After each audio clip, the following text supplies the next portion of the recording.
Hey, there we go. My sound's on. We have a long way to go. Long way to go. Rewards enabled on channel. Subscribe to earn rewards. Uh-oh. What's up? Ooh. Apparently there's sub rewards. Are there drops? Buy one new sub, get 3 months of Discord Nitro. Uh-oh, I might do that. Might sub to myself. um. All right. Anyways, so we have a long ways to go, right? But we are at the door of knocking down another big milestone of the druid. It's at 1950 mythic rating. If we can get 50 more, not only do we get a curio, but we will also get a free heroic piece from one of these quests, the Emissary of War.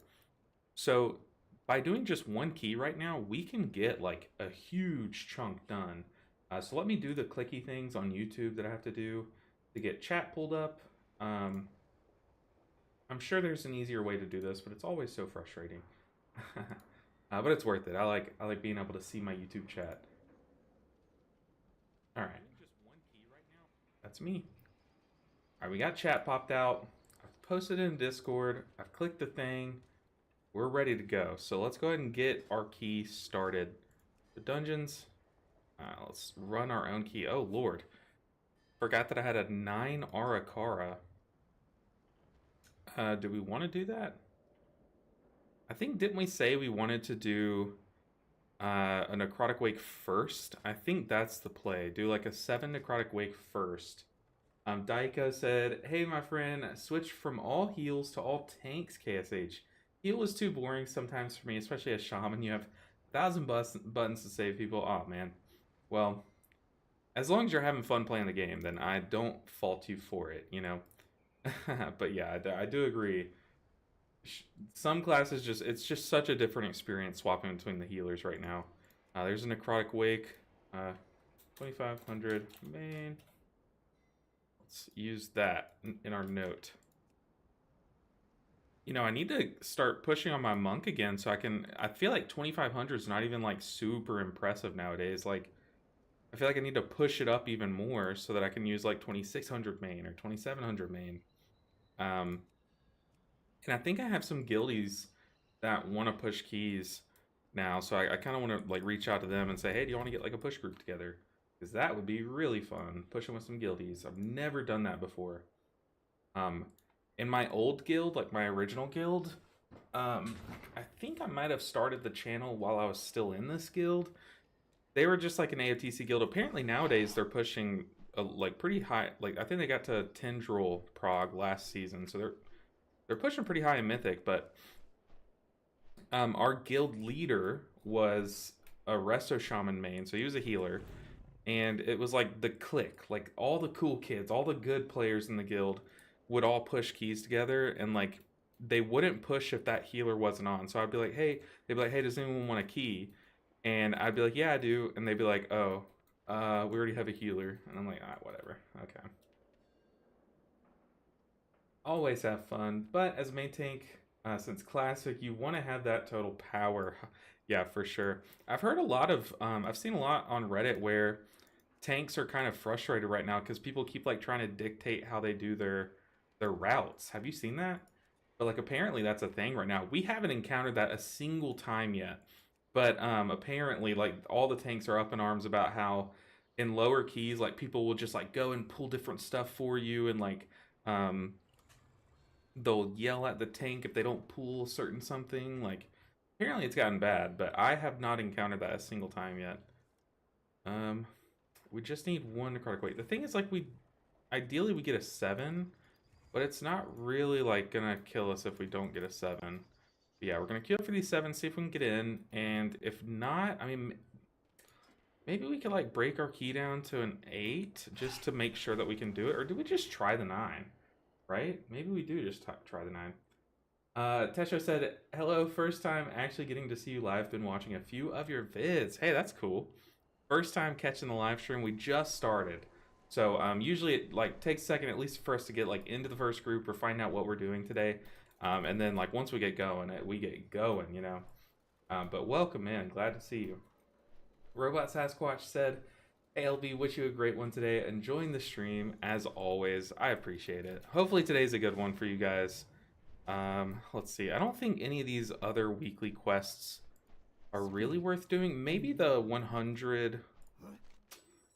Well, not this one. There's one where it's like you have to do 100 of something. You have to get like 100 of those little shard things. Maybe it's this other. Another interruption. No, I don't know. Maybe that was last week, but oh, this one? No. But the weekly quests, I don't know. They've kind of been popping off lately. Whenever they do the weekly time walking raids, that's been a good source of gear. Let's see. Yeah, it happens a lot, but it doesn't bother me. I never die with a tank. Only Paladin is a bit squishy. Yeah, I've seen some Paladins literally get one shot, and it's like, ooh, is it that bad? Like, what's going on in Paladin world? Okay, let's do our own key. It's gonna be brutal. Can we do a 9 with this gear? The thing is, I just don't think so. So I want to do like we'll queue up for some lower necrotic wakes. We just need one key. Like we just need 50 IO. And I think like a 6 could get us that IO. But if we get 50 IO from this key, we'll get 2 giant upgrades, like huge upgrades that'll just like launch us. Okay, here we go. We're rolling. We're in. I hope this group is good enough to where we can like maybe 2-chest it. That's very wishful thinking. But hopefully we time it with enough time to give us 50 IO. Because that would be, like, massive. Electric Dar said, "I finally found a group of people to do keys with on a regular basis. The difference is just so much more fun than doing a pug grind." So I've heard. I just don't have any friends that play this game. But, the way that I operate is, like, I kind of just sit there quietly until, you know, I start to make friends. I don't actively reach out to make friends, so in my guild, there are some people who are great and like reached out to me and like we do type like between pools and raid. Like Nick is a great example. He's always in stream chat. He always does keys with me during this challenge, and like I would say he is like one of my closest friends in the guild. But like I don't really reach out and like type to people that often, and like whenever I do, I'm like, why did I say that? I'm so cringe. Like ugh, like they don't want to talk to me, like that kind of thing. Like, I'm just in my head about it. But now that I've been in the guild for like 2 or 3 tiers, I think in like 3, maybe 3 or 4 since like when did I join this guild? Maybe Jailer or right before Jailer. I have no clue when I joined this guild, but now that I've been here for a while and we've gotten cutting edge a couple times, and now that I'm like a lot better at Mythic Plus than I was when I first started, I feel like people are like starting to ask if I want to run keys together. So it's kind of like, I don't know. It's really good. It's pretty nice. I think we're getting to the point where I might be able to make like 1 or 2 more friends in my guild. We're all friendly. We're all acquaintances. I love the people in my guild. It's just that I'm not good at socializing, really. What items will you get if you get 50 IO from this key? Okay, so I'm glad you asked. Let's see. Maybe if I can find it. So we have this quest, Emissary of War. This is the weekly quest. You do 4 dungeons. You get a heroic piece of gear.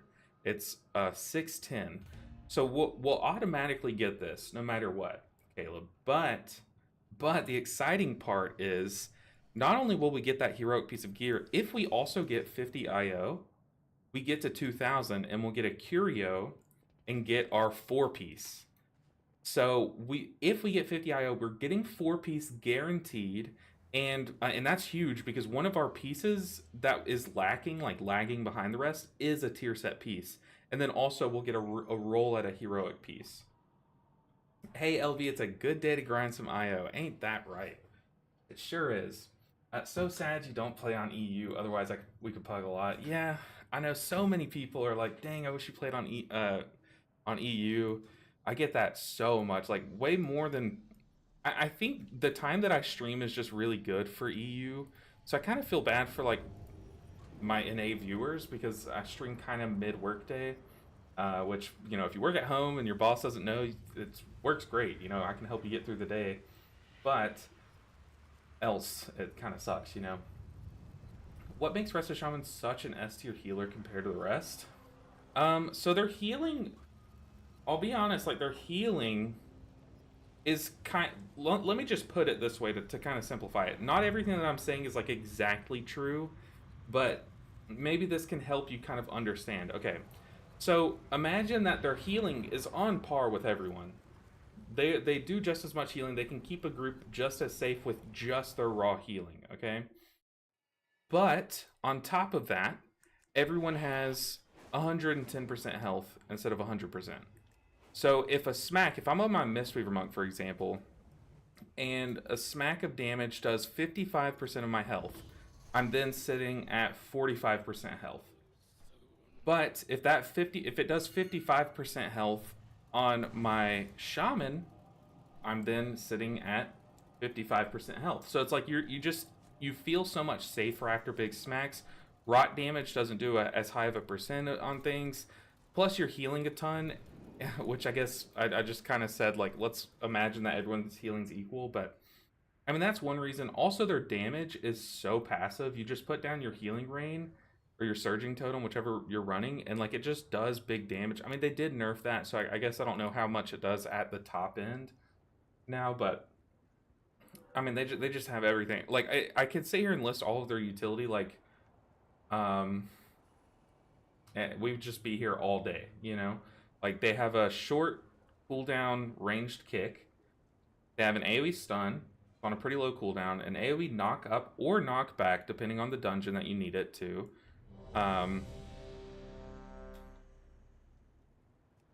They just do it all. But like one of the good things is like their healing sources. Like when you play Shaman, not only is everyone just on average at a higher percent health because of how your healing works. Yeah, see, that's what I'm saying, Lynn. Is now that I said that, now that I mentioned their damage, now I'm like, oh yeah, they did just nerf Acid Rain. Also heard they're making Poison Cleansing Totem a 2-minute cooldown. Yeah, just to put it into perspective, they have a button that is on a 45-second cooldown, and they're nerfing it to 2 minutes. Like, it's rough. There's just Tesha. There's like so much that makes it really good. And Shamans, yeah, the season dungeons are like cherry picked for them too. That's another great point, Kiffy, is like the dungeon pool. There are so many dungeons. Sorry, she's just shouting in my ear. Oh, and also they bring a buff that gives you like what, mastery and like, I don't even know. It gives you like mastery and like auto attack speed. What is it? What is their buff to? I don't know, but I have to get in the mode of playing Resto Druid. Also, I think I'm running Flourish, so we got a weird build. Yeah, but I mean, dude, they just do it all. They just do it all, and it really does make it so easy. Like, just imagine this. Like, compare it directly with Resto Druid. If I want to do healing party wide, yeah, this guy said we are not two chesting like this. If I want to do healing party wide, I have to do like 3 globals minimum, right? I have to Wild Growth, Efflorescence. Sorry, I was not expecting this pool, but here we are. Like, you just have to do so much to do the same amount of healing that just like putting 1 totem down does, because you get a chain heal and that totem sits there and heals. Hey, we asked to try to 2-chest it, and here we are. We're getting our wish. Oh boy. Do you see it? A stone. I regret it. Let's slow down. I'm stressed. Oh my god. No, not on me. Oh, it's like right there too. Am I dead here? I am. Uh-oh. Had no time to react.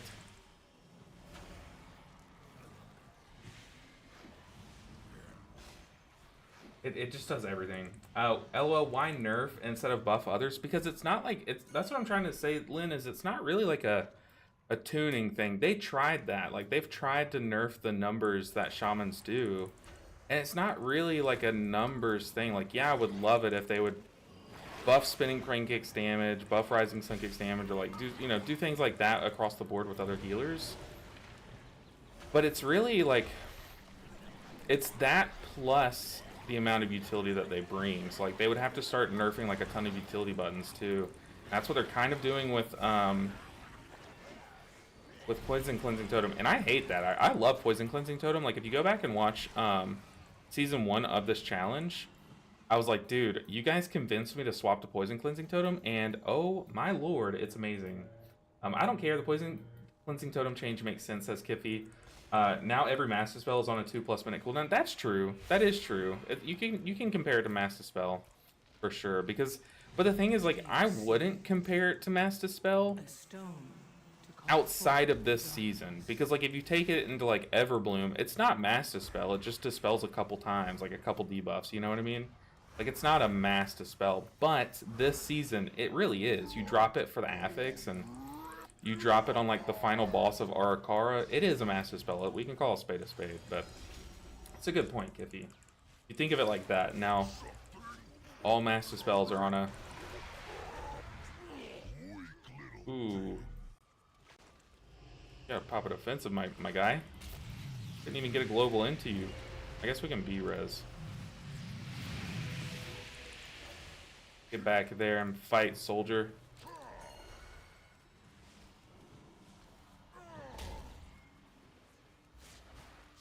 Yeah, I don't like that they did choose to nerf it, if I'm being real.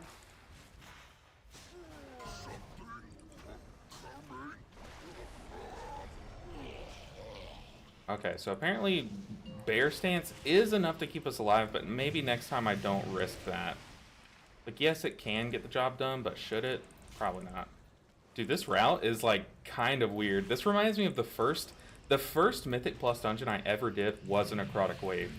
My friend was like, okay, so this is Mythic Plus, like, blah, blah, blah. We're going to take you into a key. It's going to be pretty hard, so just, like, focus up, and, like, it should be fine. We're running with some of my guildies. And I was like, okay. You know, I've healed heroics. I still don't really know what I'm doing. Still didn't really know what I'm doing, but I was confident. He was like, just be confident, you got this. Like, you're good enough to heal this. He took me into a +8 Necrotic Wake.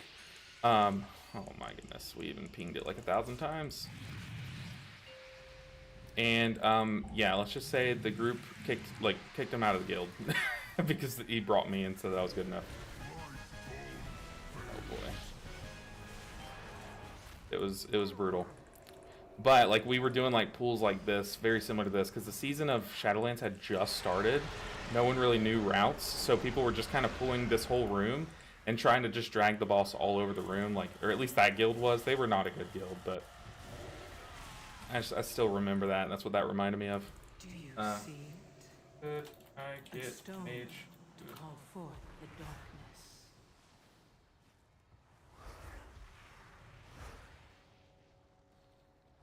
Hate that these things like kind of run from you, you know?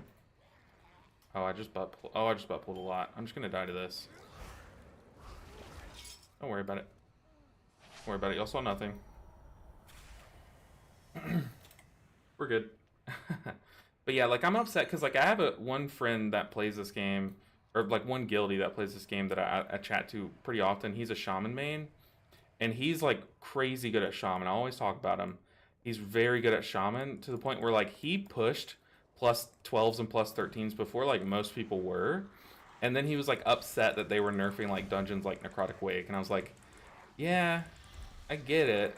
Like, I get it. You put in all this work and it feels bad that they're nerfing it, but like, I don't know, man. Like, pugging these dungeons is a different story. And then now I feel extra bad because they're like nerfing his spec, you know. Because of an affix. We can call a spade a spade. It's because of an affix. Okay, now I literally said before this dungeon that I haven't encountered this, and here we are. We're encountering it with this mage. He's yelling at the tank to pull big while I have no mana.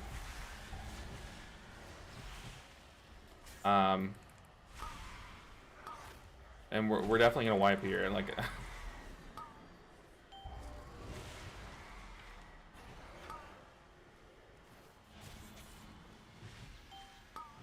but like these kind of people like this mage, they put you in a weird spot because you either kind of like pull big, or you know they're gonna leave the group. And if I say something as the healer, like, hey dude, just let the tank play, like, we're fine.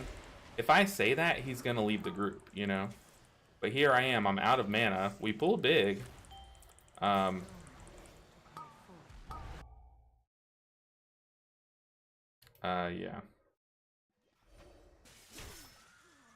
I think we, like, in this situation, we just need to message the DK, like, hey, ignore the mage.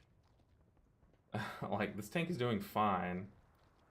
Are you running KOTG? Oh gosh, I'm behind on chats. Hold on. Maybe we can get to a point where I can catch up. Let the tank. We are fine. Attacks are dying quickly. I would rather not double pull while I have no mana and just let the tank do his thing.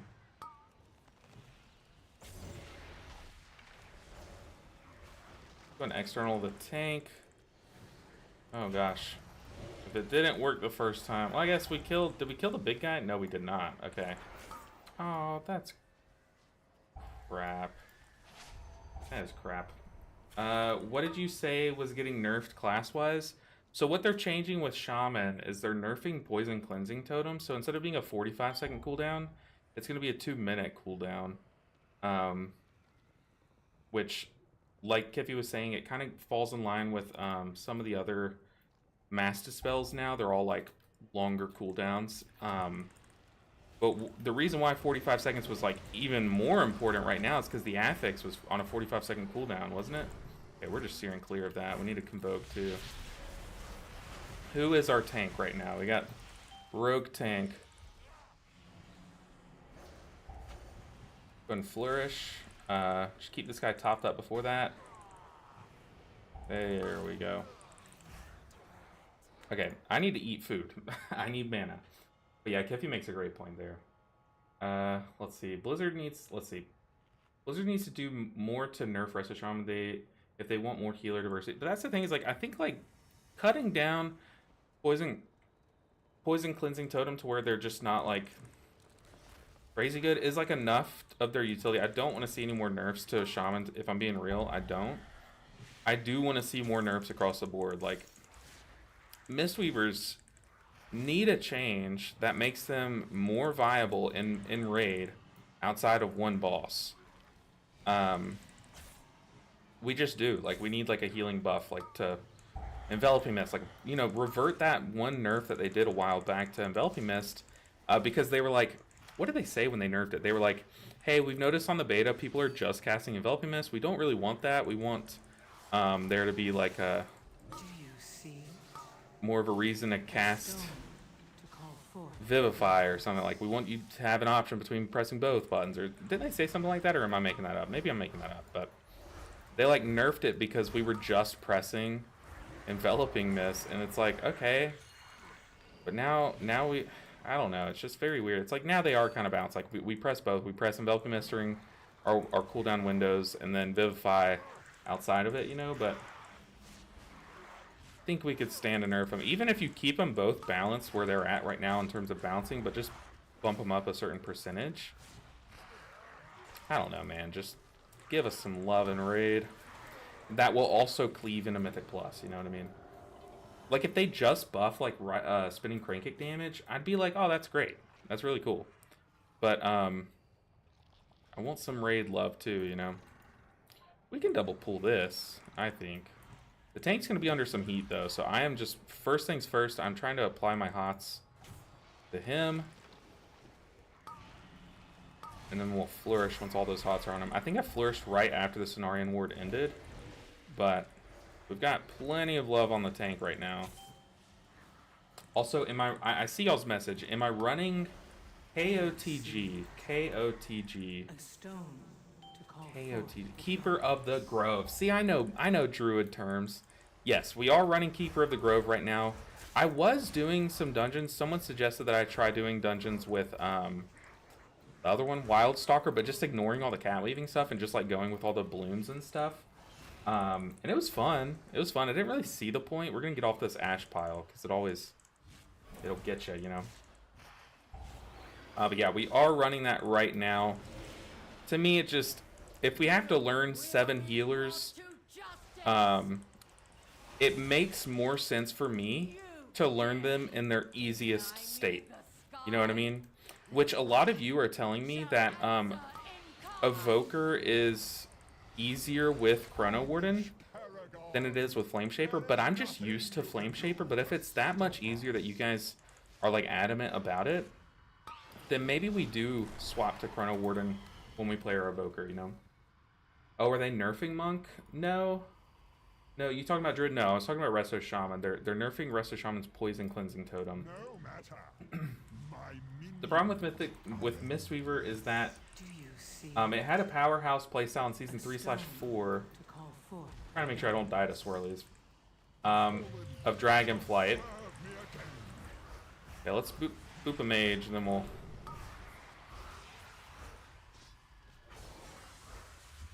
We can invoke. I'm fine if I get frost bolted. We can just dispel it. Ah! Ah! Oh! Oh my goodness. I was not expecting him to go left. Or clockwise. Oh my gosh. Okay, Kiffy, I see your message and I do think I agree with what you're saying, especially with what I've read so far. I promise I'll get back to the message right after this boss.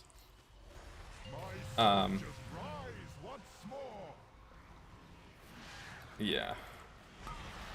you see it? I think one of the problems with Mistweaver isn't even Mistweaver's fault. Like, oh god, here we go. Yeah, we're losing one at least. But like for some reason, no one wants to play Mistweaver unless it's like really broken. You know, it's like, dude, just play it. It's a good time. Ugh. People are like adamant about just like, oh, it's just I don't want to play a monk. Dude, it's the most fun spec in the game. I think we can just burn boss here. Yeah. Oh, that got close. I'm gonna eat food really quick. Is that they had a powerhouse playstyle in season 3 or 4 of Dragonflight, but it was a play at range playstyle, which wasn't great because Monk is hard coded as a melee. Yeah, and I've been saying it for a while. I think it could be a good direction, like a healthy direction for the spec if they split it, you know? Which, I mean, now that they're making Russian Wind Kick a thing, it's like, what are we doing, you know? I don't know. Like, now they're catering to the people that want to play out in range but still deal with melee mechanics, you know what I mean? I don't know. I feel like if I got so much flack for confusing people about saying the word range, but here they are making rushing wind kick a thing, I'm like, I don't know, man. I don't know. Do you see it? So they were definitely, I don't know. I'm personally, I'm not really a fan of rushing wind kick. If I'm being real, call me a hater. I'm a hater. But, oh god, we gotta heal the tank.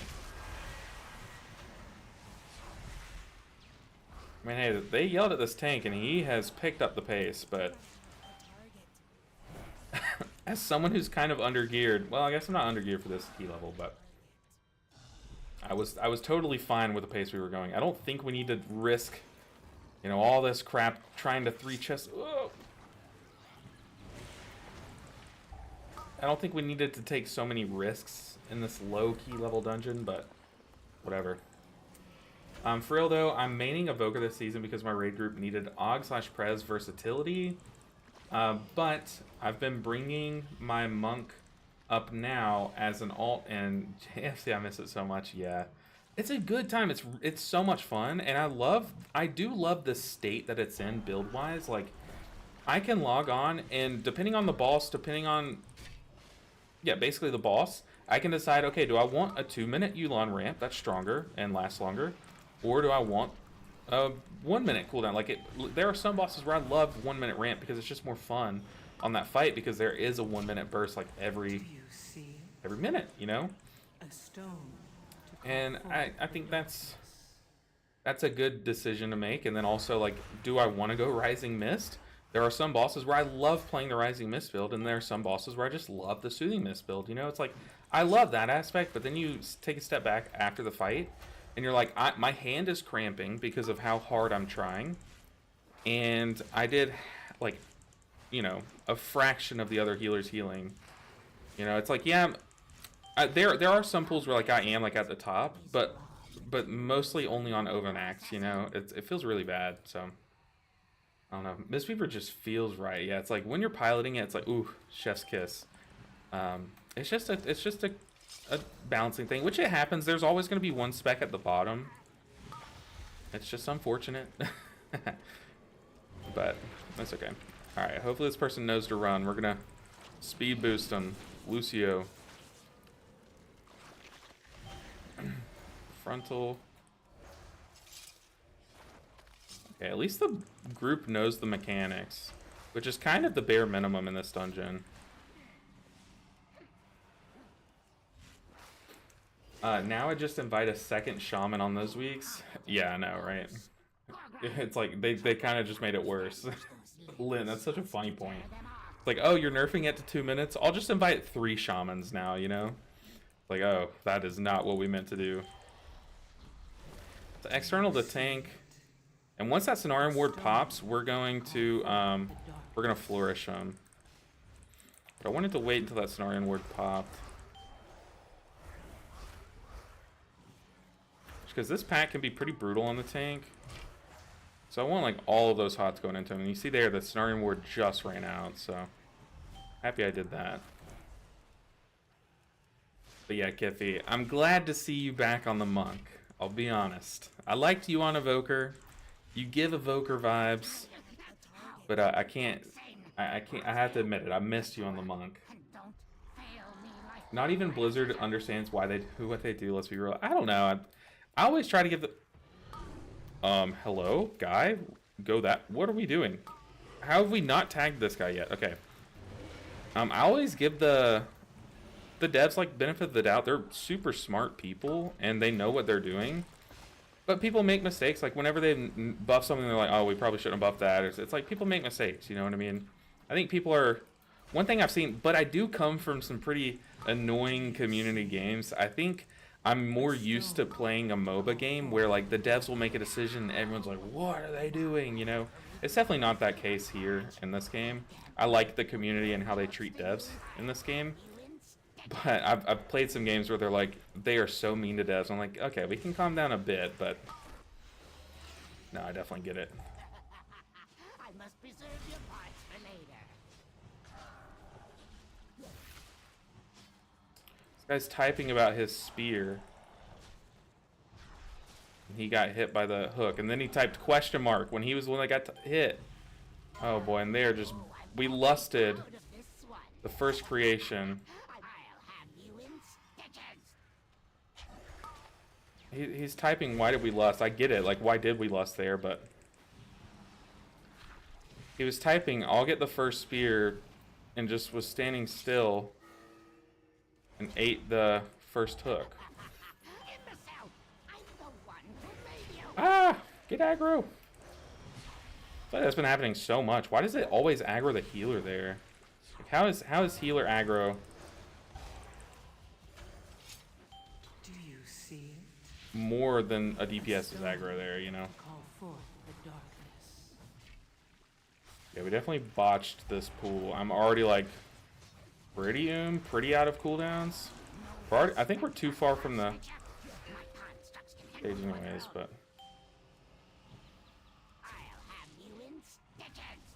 I do think they definitely do know what they're doing, but it's like, I think people get also, when you play a game like this, there's, like I said, there's always going to be a spec at the bottom.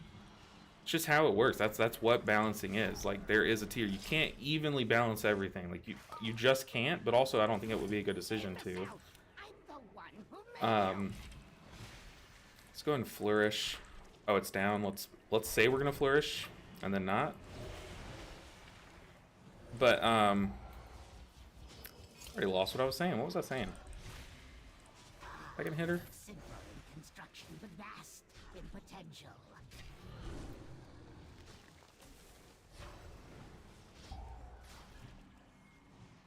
I'm kind of getting stressed. Killer. Let's see. Yeah, there's always going to be something at the bottom. I think people, it's upsetting when your spec is at the bottom. Don't forget to innervate. I don't even think I have it. I do have it on my things, but I don't think I have it talented. If I'm being honest. Maybe I do. Uh-oh. No, I don't. That's a macro. That's why it still shows like lit up and stuff. Do you see But good shout. Good lookout, you know? a stone to call forth the darkness? It's funny because like when I play on my monk, I'm like, oh man, I wish I could get this. I wish this druid would innervate me. And then I play druid and I forget to innervate myself, you know? Oh. None can escape the storm. Walking in a line.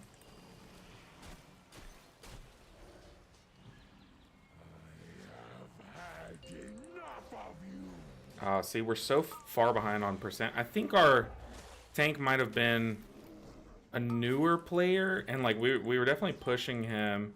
I say we. The mage was pushing him beyond where you should push new players, and I don't like how toxic the mage was this run. Like realistically, how important is it that we +2 this 6? You know, like how important is it? Is it worth being toxic? I don't think so. A stone to call forth. None can escape the storm. But I think I've cut myself off like so many times. I think people get upset, rightfully so, when their class isn't like the best, or when their class is the worst, I should say. It's frustrating, but someone's got to be at the bottom, you know? It's like you kind of just have to take it on the chin, you know, and be like, ah, well, okay, we'll sit this tier out, basically, which sucks. I mean, but that's what I'm saying is I hope that they buff it in a way to where we aren't, I guess we just like suck. I hope we're just like, oh, you know, we aren't the best, but we don't suck, you know? That's where I want. What do you mean you want innervate on monk? Nowadays I don't. But I used to want innervate on monk a lot. Like on oh, what was that boss? What was the final boss of last tier? Sarkarath, was it? Or it wasn't Razagath. I think it was Sarkarath, right? Or I think it started with an F. What am I doing? What was the final boss of last tier? Uh-oh. Yeah, he's dead. He got rooted in the ice. We have like a lot of stuff. We can't sit on this stuff while people die. That's very bad for me. Well, that's awkward. So many orbs are hitting the boss. Let's external the tank. Especially right now, we're progging on right now we're progging on Ovanax. I do not Fyrack. Thank you, hater fan. We're progging on Ovanax. I do not need to innervate, like, at all. But on Fyrack I did. We were doing a strat where I was pretty, like, I was very important in the healing. And, especially in this one part, and I was having to use so much mana in this one little stretch of the dungeon. You hate to see it. To where I was like, if we can afford, I'm always like very nice about it. I'm like, look, I understand people get pretty angry about their innervates, but if we can afford to give me an innervate here, I would be so grateful, you know. Like, I'm sitting here sugarcoating. But it's funny because like our druid he's such a fun guy and like funny, but he has his quirks, and one of his things is he wants to innervate himself. That's just who he is. That's just what he does. And if you play druid, you know, well, at least it used to be like this. I don't know if it still is, but when you innervate someone else, you also get half the benefit, or got half the benefit, I should say. So it's just kind of worth it to innervate someone else, because then you're getting 1.5 innervates for the price of 1, right? But like, I was like, dude, please just innervate me right here. This is the only fight I'll ever ask you. Like, but nowadays I'm like, fine. Dang, I knew we weren't gonna get it. Definitely had a toxic mage there.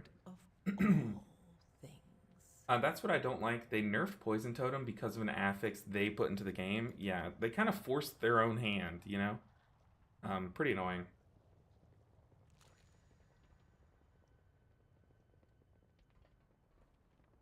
Some top groups are already running a DPS Shaman and a heal Shaman. Won't make much of a difference. Yeah.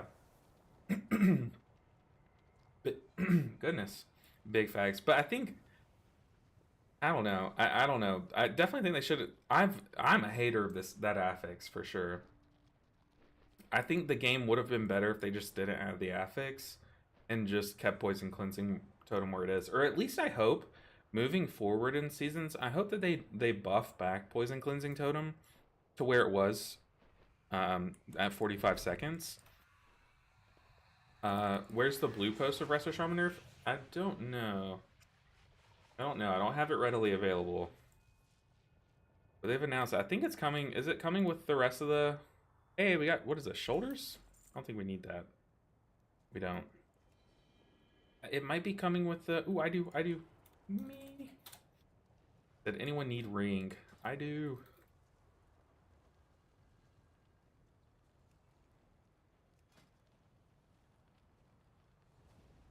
Finally got KSH on my Holy Priest. This season is a total nightmare. Oh my goodness. Not because of healing, but because of high DPS requirements. Ooh, interesting. Okay. Pugs just do less than 1 mil overall and plus 10 keys. Yeah, you kind of do need your DPS to pop off and plus 10s. At that point, it's kind of just like you just got to run it back. Ooh, we got a fat ring, too. Huge upgrade. Where does that put us? Still not 600. We still don't have that curio, but it works out because we need to turn in this quest before we turn in the curio, or before we use the curio. Unfortunate though, that was a very annoying dungeon. I'm glad that you guys were here to talk me through it, because that mage was being very rude to our tank. That's so funny, Lynn. It's like, uh-oh, you made it worse. What are we doing? What are we doing? But no, I'm always, y'all know me, I'm kind of like all main Mistweaver, even if it does 0 healing, you know? I love Mistweaver. So I'm just used to rolling with the punches, like, just used to it, you know? Proceed. But, Alex Gaming, or, I'm sorry, Alexa Gaming? Look up, it's just a Shaman nerf. It's a Shaman nerf across the board. So if you're looking up like Resto Shaman nerfs, you might not find it. But yeah, what am I doing? I'm supposed to be cashing this in. Okay, what do we need? So we got our ring. That's kind of the big thing. But we need shoes. Shoes would be best. A good trinket would be second best, probably.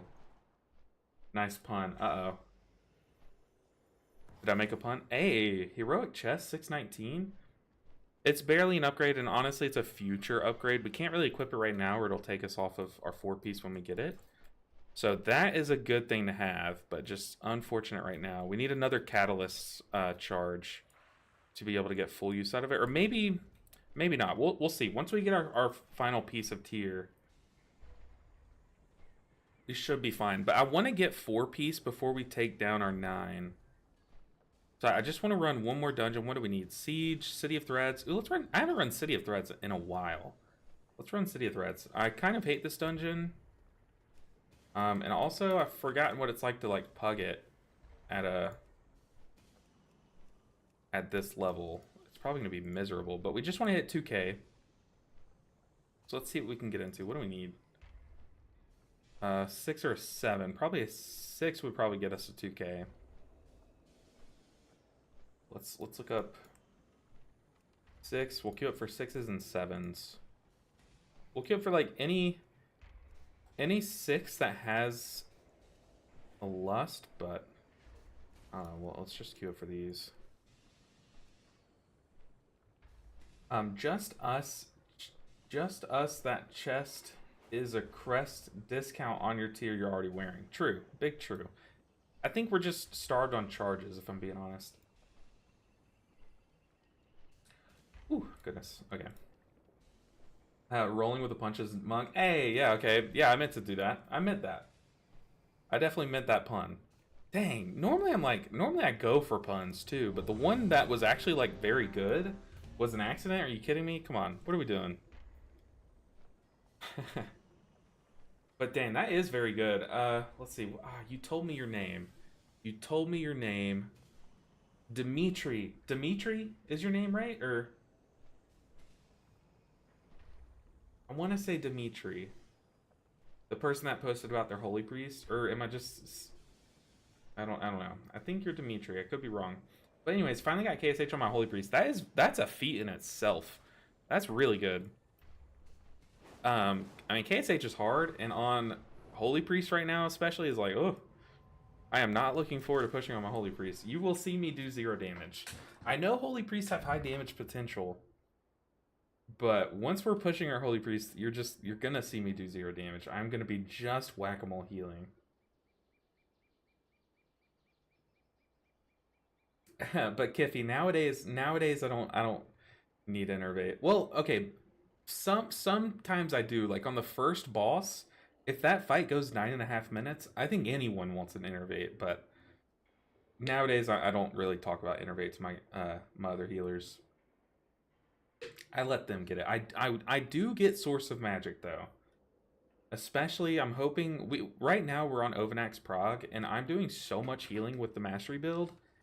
It's like crazy, but I don't think I'm getting a Source of Magic, and I kind of want to see if I can message one of the Evokers and be like, hey, can we make a swap?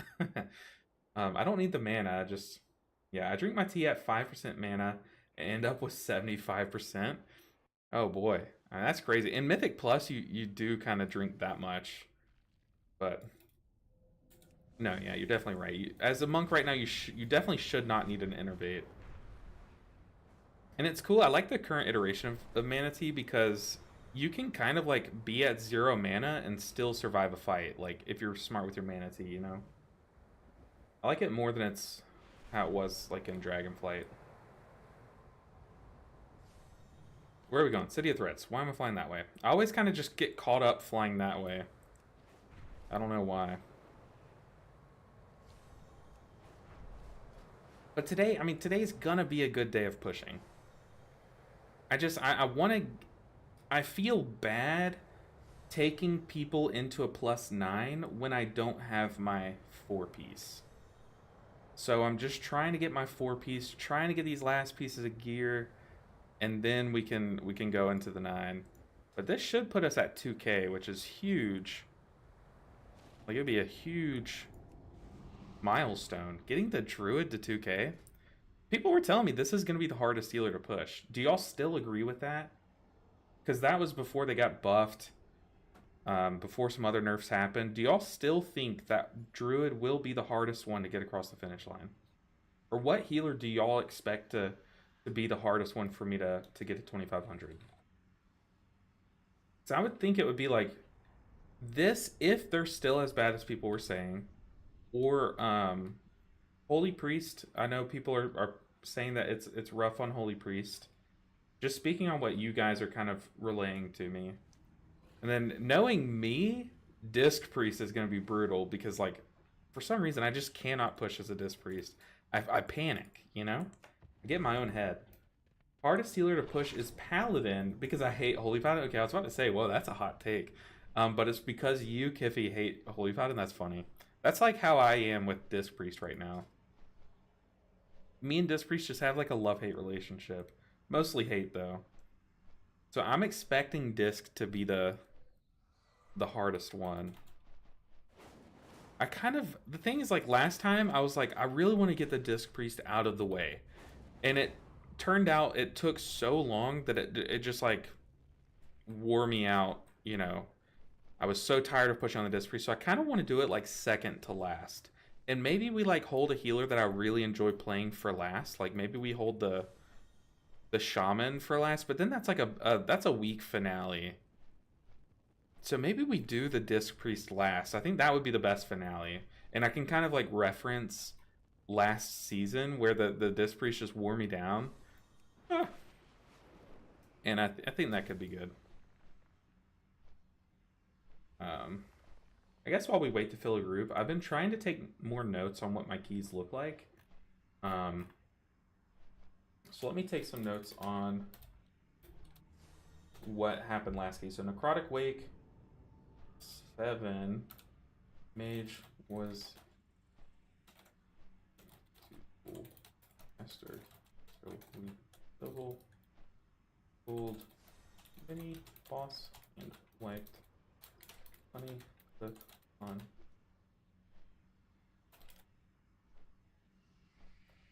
What happened last key? Of me. Team.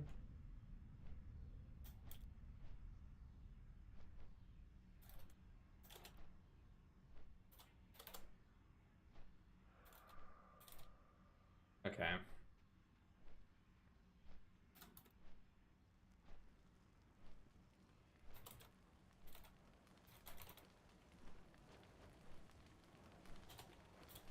Alright. There we go. Notes have been taken. The reason why the notes are important for me to take between keys is I did this last time we did this series, but I haven't been doing it this time. And it cut the editing time like almost in half, because now like what I did all day Tuesday is Tuesday and Thursday, mostly Thursday this week, but most of the time it's most Tuesdays. But I'll sit there and I'll comb through the like 15 plus hours of footage that we have from the week and try to cut it down as much as I can.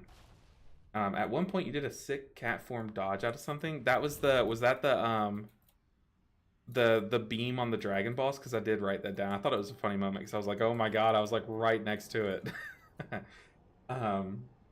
But it really helps to take notes, because now like while I'm editing, instead of combing through all 15 hours, I can look and be like, okay, so during this dungeon, this pool was pretty, there was something that I probably want to put in the video. Okay, now I just cut to that video, cut the rest out, you know. So it definitely does make it a lot easier for me. Definitely makes it easier. But I think it was the dragon beam. The dragon like aimed his beam right at me, and I was like, ah, and it almost caught me because I was running in druid stance, and then I turned to cat form, and I was barely able to outrun it. Maybe that's what you're talking about, but I thought it was pretty funny. But I do want to say, I guess while some people are here, I am going on a few vacations coming up soon. So like my wife, she is the one that works an actual job. I do fake job, right? This is fake job. She does actual job. And she has a busy season where it's like she is just slammed like for months at a time, and it just ended 3 days ago. So now is like our time where we take vacations. So I will make a post in Discord kind of talking about the days that we're going to be out of town. And I'll try to make up the streams that we missed, or that we miss. Like on weekends, like I might do like a 12-hour stream. I do need to do a 12-hour stream eventually, because we have crossed so many milestones on Twitch and on YouTube that I just feel like I owe it to you guys. So I definitely want to do that now, especially that we're going to be missing some time. But we're going out of the country soon, and then next week we're gonna miss, I think, Wednesday and Friday. We're going out of town. But I'll make a post in Discord, that way you guys know when I'm just a floating head. You're kind of right, I kind of am. You know what I could do? I have a green screen. Maybe it would look better if I had my green screen, because right now my jacket is blending in with the couch, the black couch. But dude, that's so funny. But I could lift my green screen, or maybe if I just sat up super perfectly in my chair, so you can see the art on my jacket, and you can see like the arch of my shoulder. Maybe that makes me look like less of a floating head. But I'll make a post kind of letting you guys know, hey, I'm not gonna be able to stream these days because I'm out of town. But I do kind of want to make a video while I'm in a different country, not like a vlog or anything, because no one would watch that, let's be real. But like if they drop some,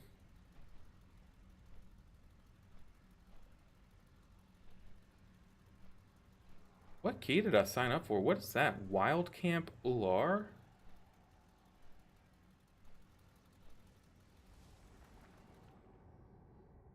Oh, I went to Arakara. I'm an idiot. Okay. But like if they drop some patch notes or some balance tuning and stuff while I'm out of the country, I kind of want to like turn on the camera with a pretty background and just like talk. And I don't know how I'm going to edit the video, so maybe I just kind of like one go it. And then I don't know, maybe borrow my brother-in-law's laptop to make a thumbnail and post it. Who knows? But that could be fun, right? All right, City of Threads. What are we doing here as a druid? What's some tech?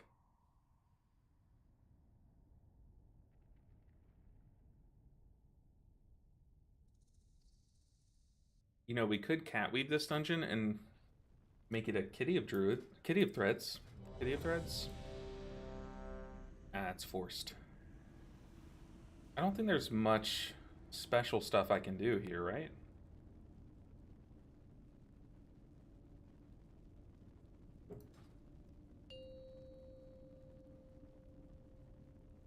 Nowadays, looking at my 4, Druid UI, I definitely don't like the way that it's ordered.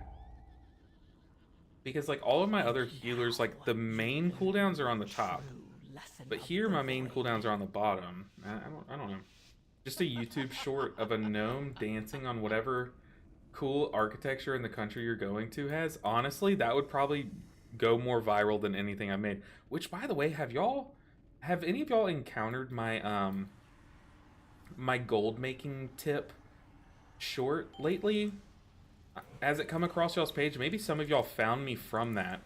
But back in Dragonflight, when follower dungeons were first introduced, I made a short talking about, hey, if you're a healer and you want to save a bit of gold, instead of buying mana food, join a follower dungeon and let the mage give it to you. And oh my goodness, that thing is popping off. Like, I think it's my first ever 100k plus view video, or I guess short video included. Like, it's crazy. I'm like, dude, of all the things I've made, why is this being popular now, you know?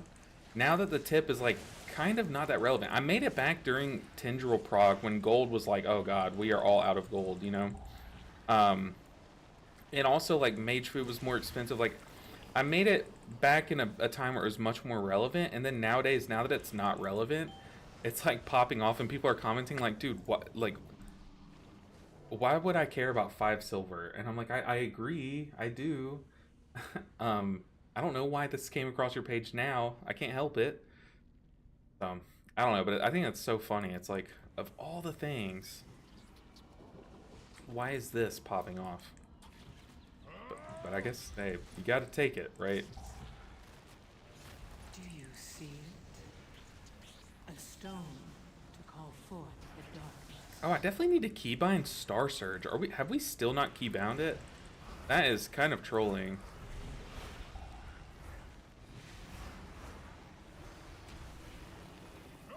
Yeah, I definitely need to make my macro that I had on the beta, because it was really good. I liked playing with that.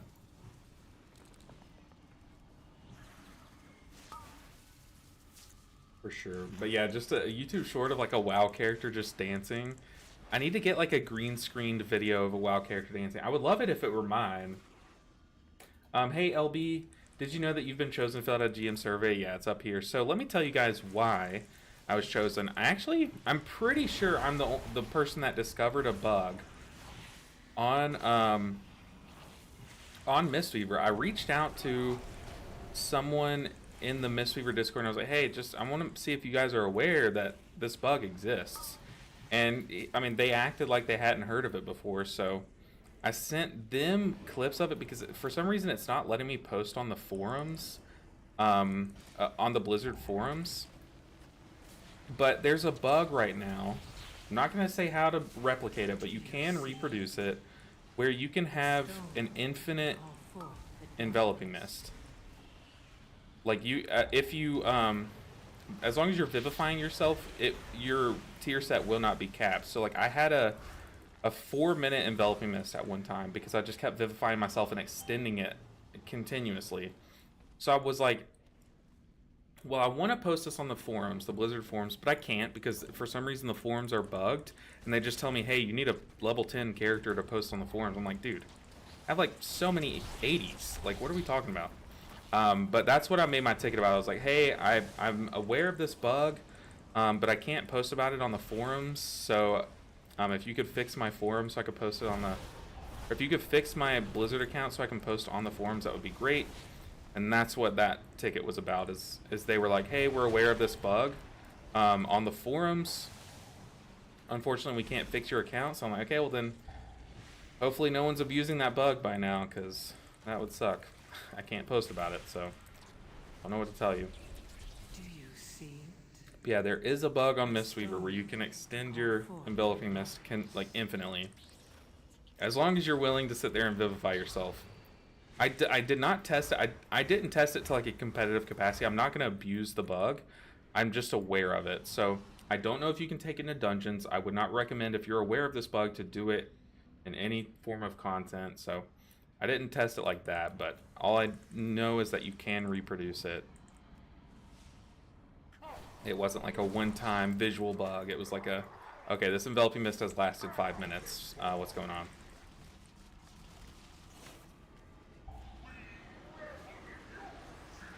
Okay, we have Convoke. We don't have Nature Swiftness. I kind of want to...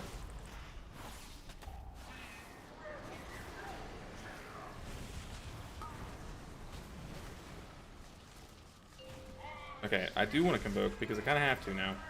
We both just smacked each other with our debuffs. I thought we were clear of him when we popped it, but apparently we weren't. So, oh, Tank, you good?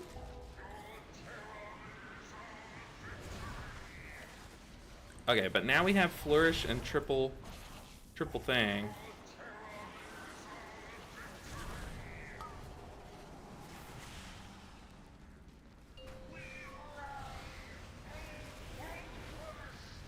Okay, we flourished. We have 3 treants going. People, you gotta move. Move.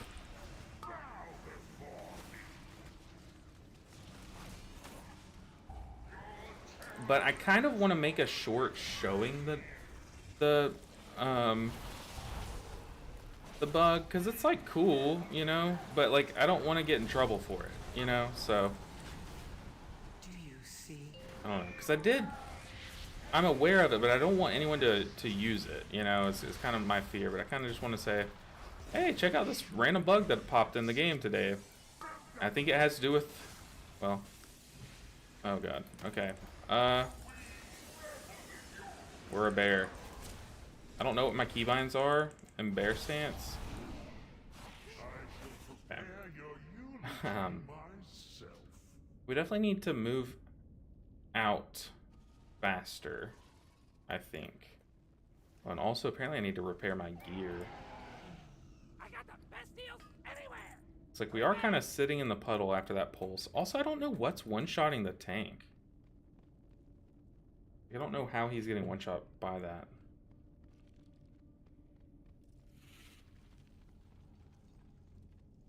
Rolling with the punches is Monk. I hate that my best pun ever was accidental. Dang, I'll never be able to live up to that.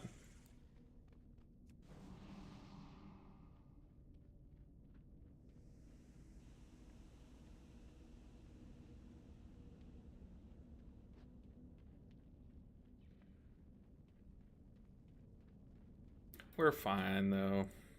We're chilling. Definitely think we were... The first, like, 2 set of orbs, we were definitely smacking each other. But now I think we'll be fine.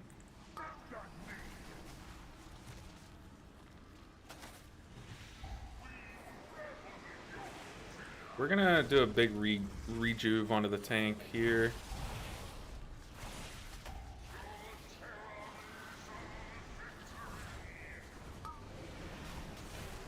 Oh no.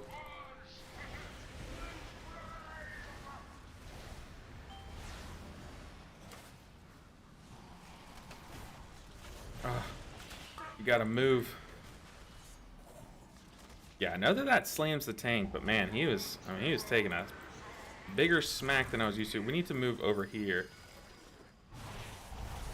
We need room for these debuffs.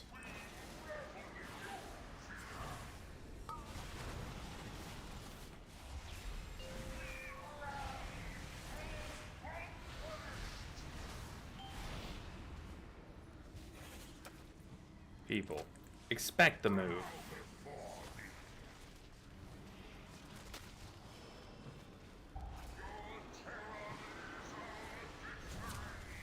Okay, we've got Flourish, we've got 2 little tree boys, so we should be fine.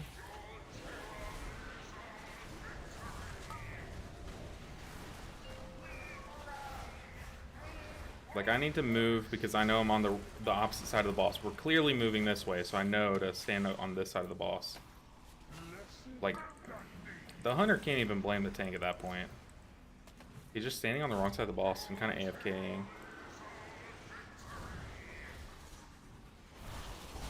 Especially when this is our second pull of this boss, and like, we know which direction the tank went last time.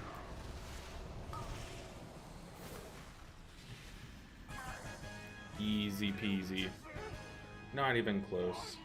So the other day, you said LB used to stand for something, but you thought it was dumb. It was leaderboard, wasn't it? It was not. I will give you a hint. In all my time of streaming, there's been one person to guess it, and I said they were wrong. So, but I'm never gonna actually admit what it was. So it's really, you're just, there's no point in guessing, is what I'm trying to say. It's that cringe to the point where I'm never gonna release that information to the public. When you get a chance, I have a question about a monk talent interaction.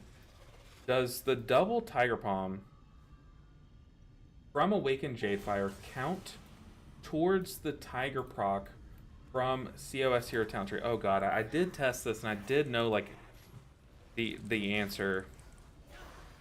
I'm pretty sure it does. Like, you're asking, when your Tiger Palm hits twice, can you get a proc of the White Tiger from the Hero Talent Tree? I mean, you can, the way that I tested this, and if you want to like double check, is you can just hit a dummy a bunch of times and just see when procs, right? But I did test this and I did like know an answer, but now I'm starting to doubt myself. I'm pretty sure it does work. Pretty sure it does work. Any tips for the dispel on the first boss? I feel like someone always ends up getting stunned, and I'd love to know what I could do better. So the way that like you're supposed to handle that is like, ideally you do get to dispel someone earlier, because you know, it ticks for good damage. Like, you kind of have to dispel someone so that you can heal the other person. If you can manage to let both debuffs sit on the players, that is kind of good though, because people kind of get to a point and plant where they know they're safe. Is like, it's supposed to be a 5-man mechanic. Everyone kind of, the two people with the debuffs kind of get to the edge of the circle and plant. They get to the edge of a circle and plant, and then the rest of the people make sure that they're clear of their lines, and then the debuffs fall off. So if you see that everyone is planted, that means that they should have all gotten to a point where they are clear of the debuffs, and the two people with the debuffs are in a spot where they're not going to send them to anyone, and you can do that. But yeah, usually don't insta-dispel, because that will get someone cleaved. Give people time to adjust, give people time to find a safe spot where they're not being, they don't have the line aimed at them, and then try and check with your eyes, like, see where their two are. Like, if they're on the edge of the circle, two will be aimed toward the party, and try to see if they're not aimed toward anyone. And then you can dispel like one person if you know they're safe. Otherwise, sometimes it is just safer to just heal through it, and just let it expire. Yeah. What hero talents am I running? Right now we're running the Keeper of the Grove ones. Just because it's like brain off, like it's not like any extra changes in your rotation. Like, I'm just pressing my buttons and they're doing healing, you know?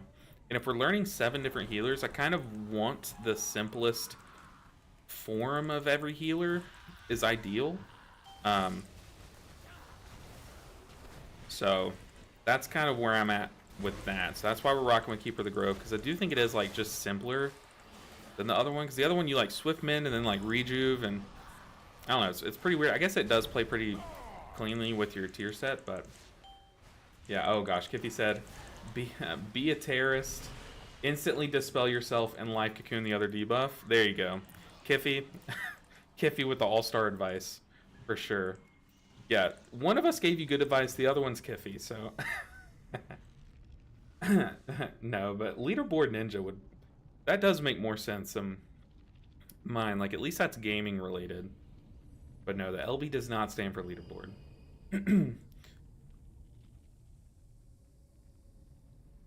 What healer is next? So when we finished the monk, I let you guys, I did a poll and you guys voted on the druid. Now, I'm down. I think it's more fun for you guys when y'all get to vote on what's next. I think it's just more interactive for y'all.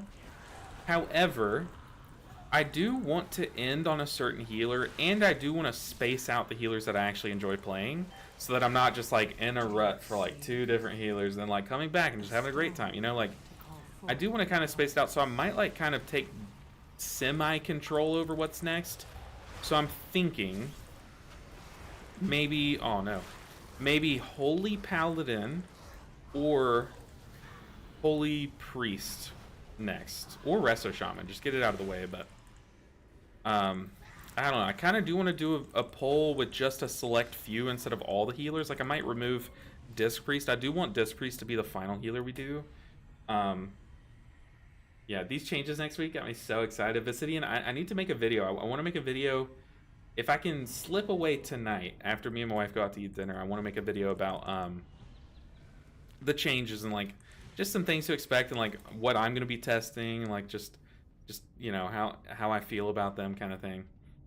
But yeah, I'm excited about the changes too. I don't think it's gonna like, you know, I don't know what it's gonna do. It could just completely shake up the meta, or it could just not really change up much. But Avonker, you want to see the Avonker? Lover boy? No. These changes next week. Oh, I just read that. Avonker. I might do the Evoker, but the Evoker's kind of one that I don't know. Like, I kind of enjoy it, but I also kind of hate it. Like, I enjoy the thought of playing it, but then I actually play it, and I don't really have fun. You know? It's gonna help Druid immensely. Oh, that's true. Vicidian, what am I doing? Why am I playing Druid before they get like massive buffs? What are we doing? Lover boy? No. No, that's a bit too cringe. First, the pets will die. Then we'll make use. Alright, this boss does make me nervous, especially pugging it, because I feel like you kind of just do whatever and hope the boss falls over. Yeah, why am I playing the spec that's about to get buffed before it gets buffed? I did what you guys voted on, okay? Y'all voted for me to play this spec. Now, to be fair, I don't think we're going to finish the Druid this week, because we would have to finish it today and Monday. And if I'm being real, I do need to get keys on my other characters. Because we need to finish this quest across the board.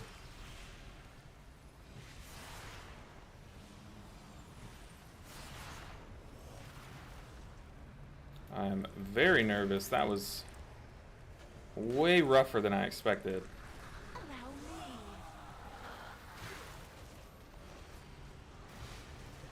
Your blood will freeze.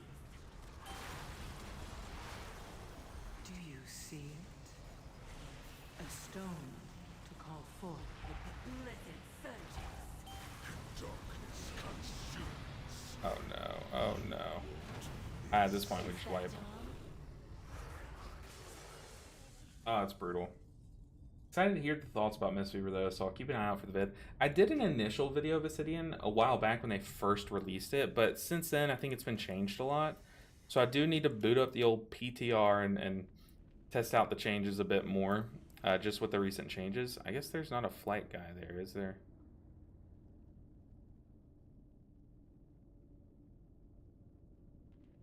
What?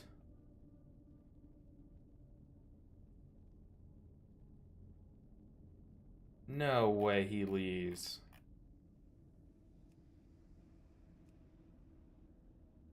I'm just saying, you for real? No way he leaves there. What a waste of time. Dude, people are so cringe. The hunter just left. That is so cringe. Oh my goodness. Did the double Tiger Bomb test proc chances around 10% with or without awakened fire? Okay. That's why I was doubting myself. I was like, wait, I don't know. It's been a long time since I you know, when a new season starts, there's like a list of things that I know I need to test, like different interactions and all these different things. The hunter just left. I mean, we wiped on a boss, sure, but like the hunter just left. They were the ones that were like, they were failing every mechanic, like, so just a they're just gonna stay a bad player. Like, I don't get why people do this. That's whatever. But like when a new season starts, like I always sit down and think like, okay, I need to test these things, and that was one of the things that I tested for sure. It's been a while, you know, because I was back on beta when I like knew it's like, yeah, the information should stay in my brain, you know, but it's kind of one of those things that I don't really think about because it doesn't, honestly, it just doesn't really matter. You know what I mean? It's one of those nuggets of information where it's like, oh look, I'm swimming in the air. It's cool to know, but it like doesn't really help you to know. You know what I mean? Checks out the one person making most mistakes dips. Yeah, that's what I'm saying. Is that Hunter was clearly the worst one in the group, but whatever. Okay, what do we need? We need a. Let's do a siege. We just need to hit 2K. Just 2K. That's all we need. 2K. We'll do Siege of Browse. I would run it back in the City of Threads, but I don't want to. Don't want to do that. We need a lust. They will not take me. Let's do like a Siege 6. Y'all know Siege is painful. Doesn't mean we have to do it, make it easy.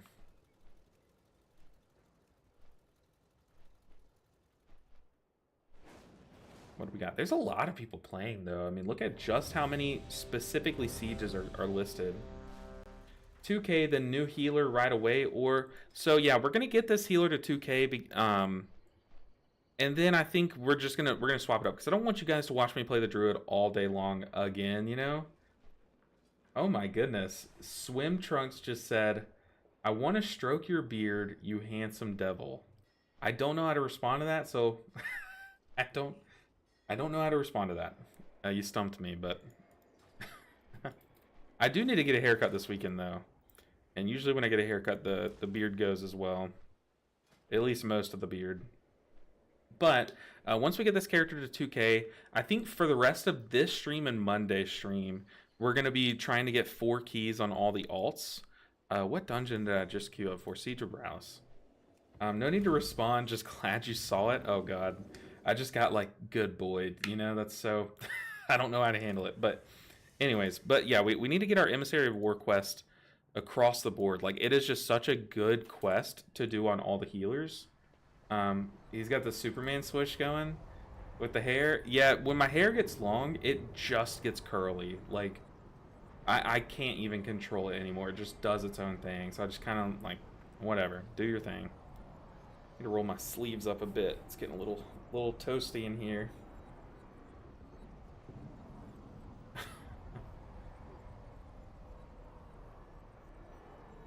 But yeah, like I said, we just need to get 4 keys on each healer. That way we can get that free piece of gear while also getting a free piece of a two slot vault, which is going to be huge for us. And I think that would be just more efficient than if we just like hardcore tried to grind a 2.5k today on the druid. I think it does make the most sense to get this to 2k, get that threshold crossed, get that free piece of gear, and then save the final grind on the druid for next week, you know?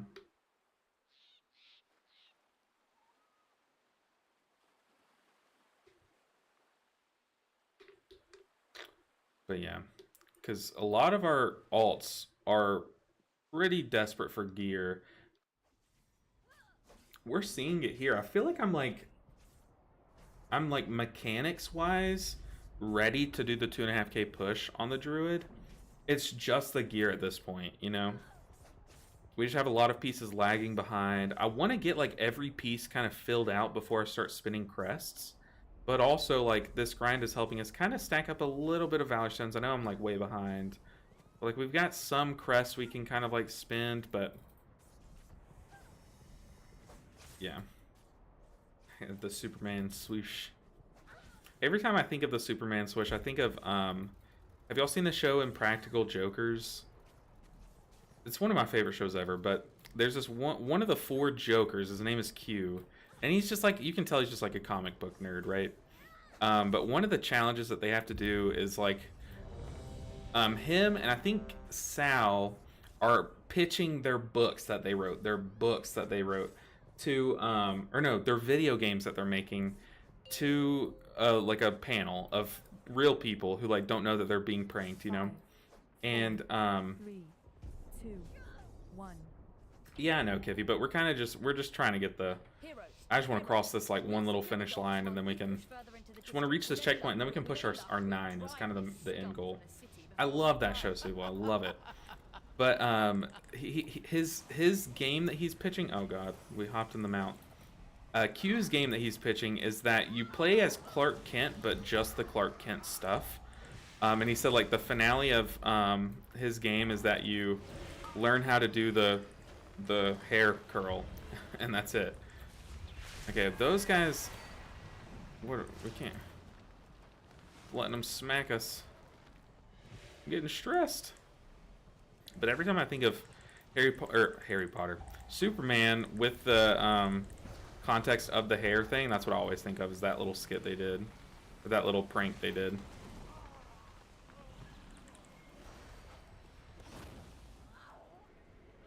Okay, we're chilling. I love, one of my favorite things about back in the day when I used to main Resto Druid, I loved playing with a Brewmaster, because back in Shadowlands, Brewmaster was like wild. You didn't really get too many Brewmaster monks. Is there a Paladin DC? What is going on? You didn't really get too many Brewmaster monks, but when you did, they were just like so fun to heal, because they'd be rolling all over the place. It was kite meta, and they would just like roll over here, Transcendence back, and then like roll again, and Tiger's Lust this way, and like it was just a fun time. It's like I could like cat shout them so they could run faster. Apparently this guy's stuck in the map. But also I love the hot system with their stagger system. It's fun to heal.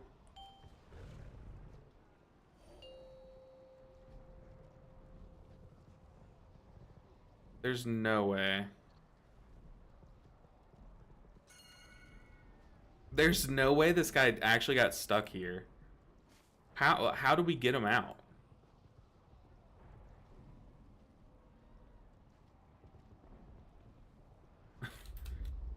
Any ideas? How do we get this guy out? Oh. Relog, I guess? I don't know. Dude, how did this guy go mount form? Mount. Do your horsey thing. Do your horsey thing. He tried mount already. Summon him at the stone. Me and Monk go summon. Others stay in. This is no LB Druid mount. Oh, wait. I got it. I came up with this, Kiffy. I came up with it. I'm just kidding. Oh, he's out. Did he fall through the map?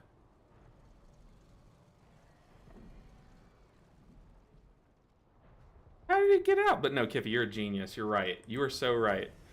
Get on your mount that he can mount, and then come back and what the heck? That is crazy. Never seen that before. But Kiffy, you are a genius. So what Kiffy was saying is I could have gotten on my traveler's mount, kicked off the passenger so people can jump in these slots. Someone in my chat was telling me to get on this mount and let you hop in. Someone in my group just said small indie company, the same moment that Subal did too. Small indie devs, gotta cut them some slack. That's true, that's true. Like I was trying to get in the stairs, next thing I know, I'm sent into the Shadow Realm, he says. Oh gosh. We're gonna external the tank early.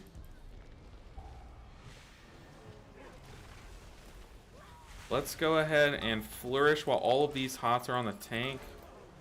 Get double treant down. Oh.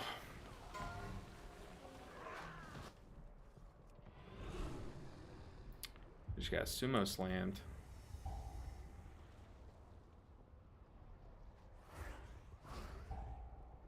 Yikes. They got it. Who needs a healer?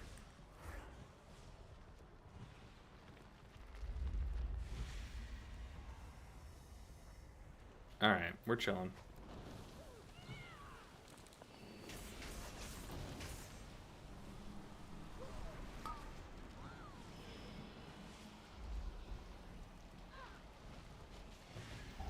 Watch out for the butt pulls. Okay, we butt pulled. I need to remember, on this dungeon, I need to be very careful about my, when I use my treants. Because it can pull the boss here, so... Maybe we just... I should have saved Convoke there. That way I can Convoke in the next room, and just used all my treants here. So that they're just on cooldown, I guess.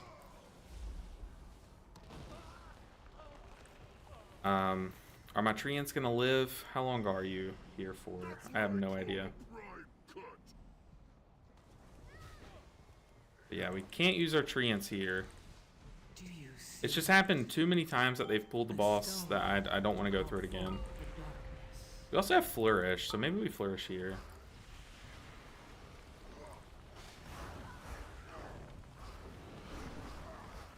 I'm gonna shot everyone so they can pick up those orbs quicker. I don't know if it was worth, but...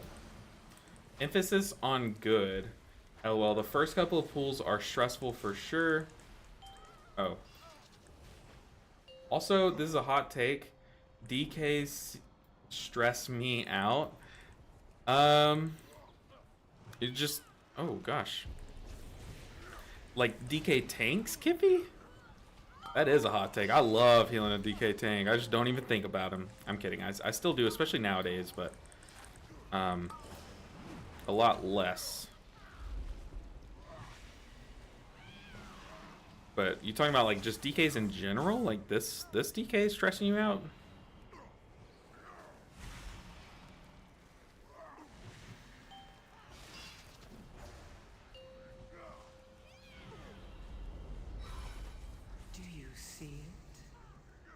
To call forth the darkness. He said also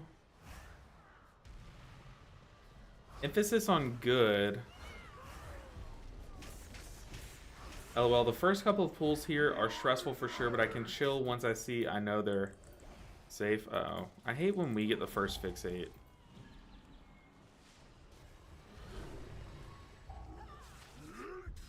Y'all see a bomb.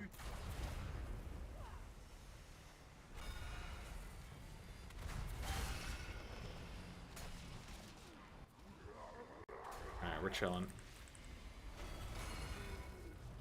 Just gonna go ahead and pre-stand over here.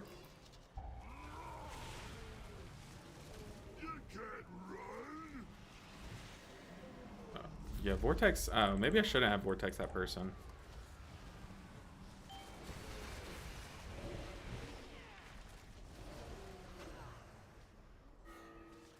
Yeah, we need to go ahead and stand over here in case we're the target. We gotta pre-convoke this. Oh no, it fixated the hunter, and yeah, we're definitely dead. Is that a proximity thing? Was standing next to the bomb what killed me there? Oh, okay, Subal said it. Ah, okay, that makes sense.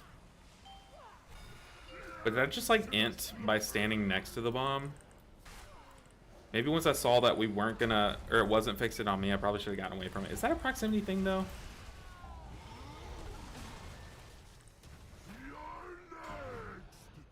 I can just kite him around. We don't really need to hit a bomb. I asked what your fave tank to heal is. Ah, okay, did I miss that? Oh, I did miss that. Do you have a favorite tank to heal this season? I'm finding that my Evoker, my Avonker, I love that you're using that. My Avonker, I like healing Brewmasters. Yeah, I definitely think on the Druid, I love healing Brewmasters. Historically, my favorite tank to heal is Prot Paladin, just kit-wise, I need to be closer in. I love healing prop paladins. However, the current state of prop paladin is making me like rethink that. I hate healing demon hunters. Just I can't stand it. Do you see it? A stone to call Probably forth. Brewmaster. I love healing Brewmasters. I feel like most of the healers that I play really synergize well with Brewmaster too. Yeah, I like healing Brewmasters. So far, like most of the Brewmasters I've gotten, it's kind of like a people's pet spec. So like usually they're very good, you know. Hey, I recently. Hey, what's up, Tommy? I recently discovered your your UB channel, your YouTube channel. I love your content, and I'm a multi-healer player. I'm a multi-healer player. I can relate with your content. Well, that's good to hear. I used to be not a multi-healer player. I used to like have alts that were like DPS specs. Like one of my alts was a survival hunter and an affliction warlock, and very weird alts, but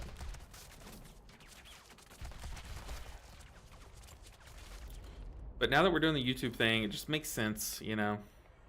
Have healer alts, do healer things. We're a healer channel, so. But yeah, I like healing DK tanks, but I wouldn't say they're my favorite, Kiffy and Subal. Not my favorite. They're definitely up there. At least they used to be in their last iteration, but definitely not my favorite. And now that I can see my tanks stagger, it definitely makes it a lot easier to know when they're struggling, you know. GG, I have to pick up my folks. Oh man, hey, it was good hanging out with you, Kiffy. Enjoy time with your folks though. At the airport in an hour, instead of flying to the one 10 minutes from me, they're going to the one an hour and a half from me. Yeah, I mean, when your relatives come to visit, they have to choose the least convenient way to hang out, or like they have to inconvenience you. That's just the relatives thing, right? Or at least with mine. No, but go enjoy your time. Enjoy time with your family. I always love when you stop by and we get to talk, Kiffy, because you have a very creative way of thinking. And it definitely just even shows in your chats. So I appreciate you stopping by. Enjoy your weekend. But Amanda, that's good to hear, though.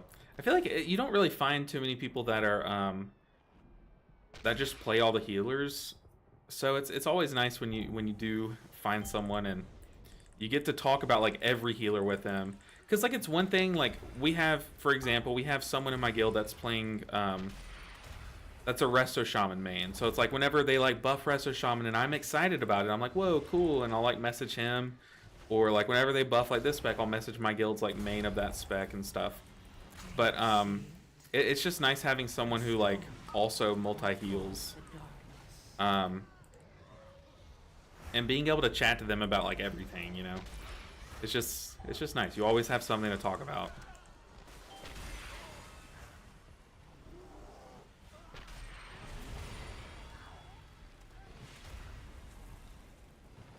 Okay, oh gosh, I was gonna say let's drink some mana, but we went right in here. I think I need to.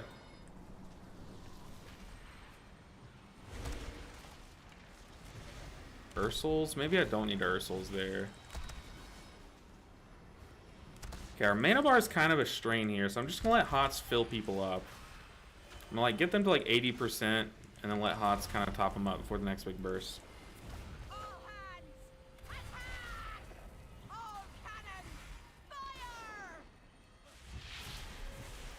Can't let people die though. I chose to drink over healing, and that was definitely a mistake. But I'm thirsty. A stone to call forth the darkness. Let's go ahead and start hotting up for the first ricochet.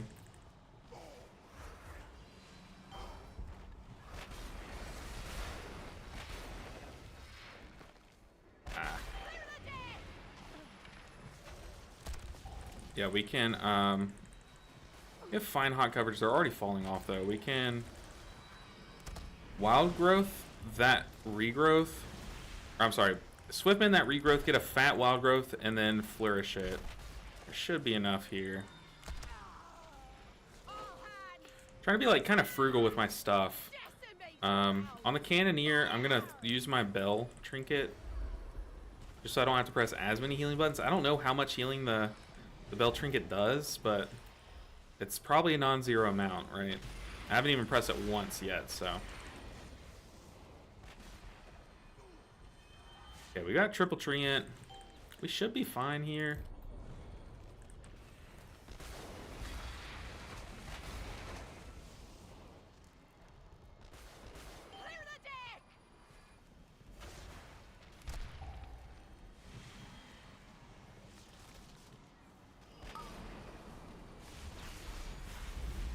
Got a Convoke. We'll drop a single treant. We could probably commit more here because the boss is dying, but I think it's just smart to not. Okay, let's eat food. I know I'm eating my mage food that's free, but a lot slower to top our mana bar up. That's kind of trolling, but look, we gotta be frugal in these times. We're progging on Ovanax right now, and our repair costs are like 1,200 each. It's crazy. Taking a break from raiding this year? No. We are Mythic raiding. I need to make a raid. I've killed a couple Mythic bosses, and I kind of want to make like just me talking over my kills on those bosses video. I just need to take time to do that. But no, we are not taking time off from raiding. We are on Ovanax, Mythic Ovanax. And the thing is, like, I'm not taking a break from raiding. This sucks. I'm not taking a break from raiding, but it looks like a lot of people are stuck at the same wall of, like, the around Ovanax area. Because if you try to look up, like, guides to how to kill bosses, like, a lot of YouTubers usually that make guides on Mythic bosses haven't really gotten to those bosses yet. I mean, now they kind of are starting to unlock them. But there's kind of been a halt in guides, and usually, like, my raid leader, like, just watches those guides and we kill the boss with how the guide tells us to, right? But it's kind of slowed down our prog, because, like, we're kind of having to, you know, race the world first, like, wing the mechanics and stuff. So it's just, yeah. What Mistweaver talent are you using? So right now on Ovanax, I'm using something that looks very similar to the Mythic Plus build with Awakened Jade Fire, double Resplendent Mist procs. It's kind of like a meme build, but just based on how that fight works, you always have 3 targets to cleave on for the most part. Uh-oh. So, that fight's very unique in that you can basically just, like, punch and kick the boss the whole time and, like, do really good healing. And I had to swap out all of my sockets for mastery gems. Very weird fight, but I'm having a lot of fun with it. Y'all know I love that build in Raid, but it's definitely a good time. Maybe I can make a video just walking through my prog on that boss, because it's definitely unlike anything you have ever seen. But the thing is, we've only gotten it to like 50%. Like, we just started progging it. We've only had like really one meaningful push night on it. Yeah. So I don't know if I would have all the insight on how to kill the boss and stuff. Like, I don't. But basically, you can just reset your Chi-Ji over and over and over and over and over again, basically. So you can have your Chi-Ji up for every ad set almost. So are you running a Chi-Ji build for Ovanax? Yeah. I was looking at logs for that, and it looks pretty crazy how many gusts there are. Yeah, it's disgusting. It really is. It feels gross. But like there is a lot of variance. Like, some pools, like if you get a mechanic where you have to move out, like if you get one set of webs that targets you, it kind of just scuffs you up a lot, at least in my experience. So ideally, you want to be punching and kicking the boss at all times to maximize how many Master of Harmony procs. I'm sorry, how many Mastery procs you get. That way, you can just infinitely reset your Chi-Ji. But when you have to step away from the boss and like go out with your web, you're wasting like even like 5 seconds of punching and kicking the boss, and then by then you've offset your Chi-Ji cooldown. The window is very tight. You have to be able to reset your cooldown. Like, you have to be on top of it, you know what I mean? Can you swap loot spec to prot to cheese it? Loot spec to prot to cheese it? You swap loot spec to prot to cheese. I don't know what you mean there. Maybe I'm missing something. My brain works half the time, so. Oh, I see. You're responding to another message. But yeah, we're running it for that fight. But on the other bosses, Soothing Mist or just Yulon. No, so I am running the Soothing Mist build. I think so. When I first progged some of the bosses, I used the Soothing Mist build, and I really liked it. And then like sometimes when we re-clear each week, I'll just like mess around with other builds. So I think I've re-cleared one week with the Jade Bond and Rising Mist build. I know I've re-cleared with that. I've also re-cleared with my Soothing Mist build again. Like, I kind of just want to make sure I'm good with all the specs, you know, or with all the play styles. Is kind of my main focus. So I've definitely killed each boss with like different builds each week, which is it's been fun, but it's like it is kind of jarring swapping builds, but yeah. But my go-to this tier has been the Soothing Mist build. Really been happy with it. And it's really exciting, and it's like such a fun time to see like the top end of Mistweaver's like parses and stuff, and how it's like it is split between multiple different builds. Like I think that's a very healthy state across builds. However, it does just suck when you look at the final HPS numbers and see that it's just lower right now than it should be. Are you running Keeper of the Grove or Wildstalker? We're currently running Keeper of the Grove because to me it's just easier. Just like a lot easier, even if it might be worse and like I might be working harder for less throughput even. It's just easier, and if we're learning 7 different healer specs and how to play them at a 2500 level, I don't think we need to be as optimal as possible, but I just need to be able to learn it in time, and I think learning the easiest way to play each spec can help with that. We need to convoke here. Definitely should have convoked like 3 globals ago, but I believed in my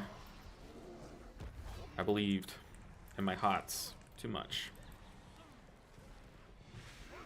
But we're still rocking with no tier set, or with no 4 set, I should say. Anna.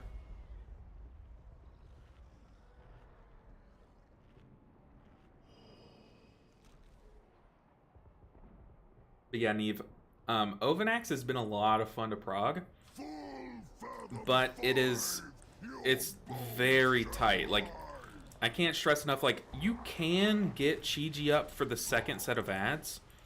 It's happened to me a couple of pools, and those pools feel amazing.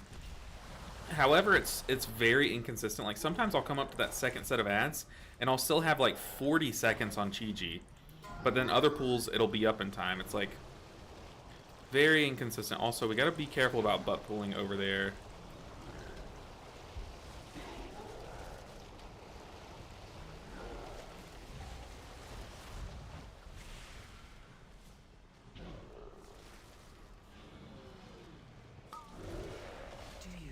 Oh, that doesn't look right. A stone to call forth. Sorry.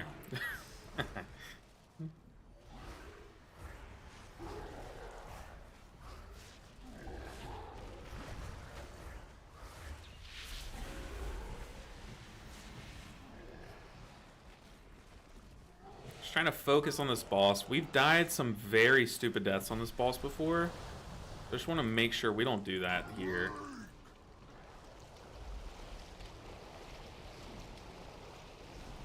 Uh-oh. Oh, nice.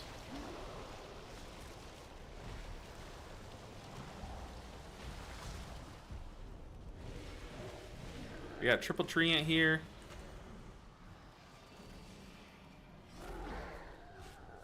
I got flourish too. Easy peasy. Okay, this final boss is gonna be it's gonna be stressful. Thing about this final boss is like you kind of have to pre-hot. Like when you don't know who the debuff is going on, it's hard to pre-hot, you know? You've done it. Popping. Without their giant Ash Rain's force. Mana.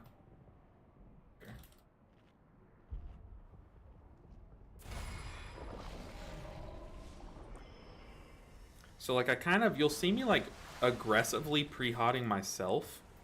here, because since I'm so squishy, if it goes on me, we're kind of screwed if I don't do that. You know what I mean? So yeah, you'll see me very aggressively pre-hotting myself before the debuffs come out. Now definitely stacking elsewhere, like away from people. How did he die there? What? At this point, shouldn't we just like reset the boss?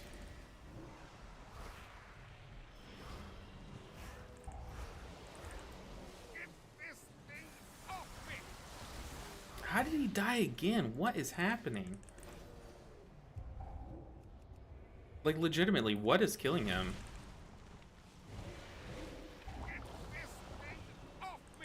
He took the B-res and instantly died. Is he like... I don't know, I guess he didn't take my B-res. He must have taken the paladins and been like right up on the boss, maybe?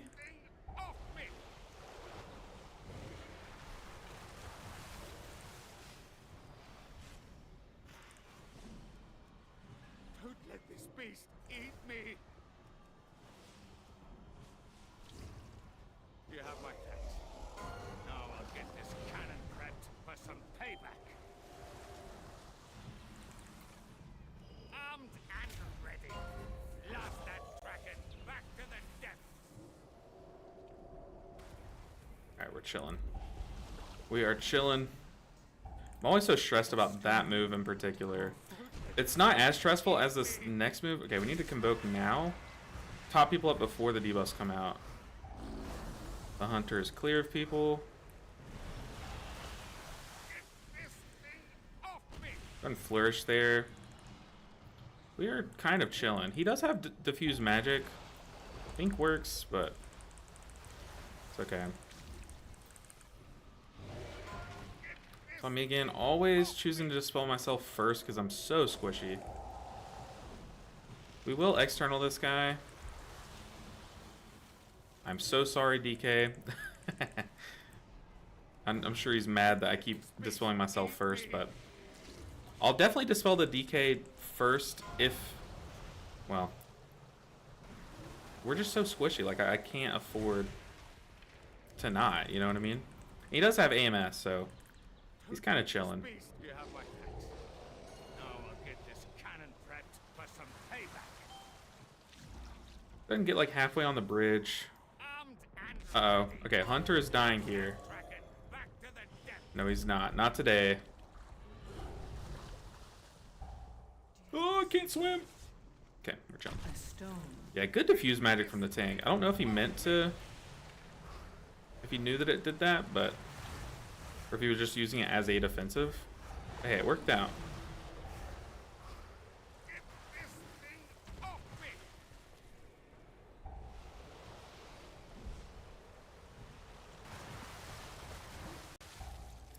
So far, so good. I'm so glad Slam doesn't knock back anymore. Do y'all remember that? That was so toxic.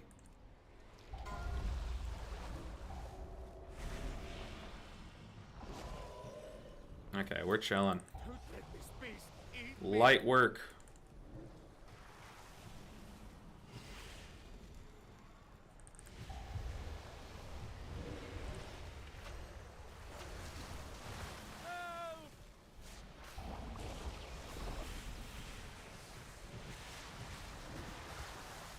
Shout out to this DK. I dispelled him last every single time, and he has stayed alive so easily. I think DKs do have like good kits to deal with the debuff, but still, gotta shout him out. Definitely was able to keep himself alive. Easy peasy, and there we go. We shattered the 2K. Let's well, we shattered 2K. 20,000. What is it? 2,043.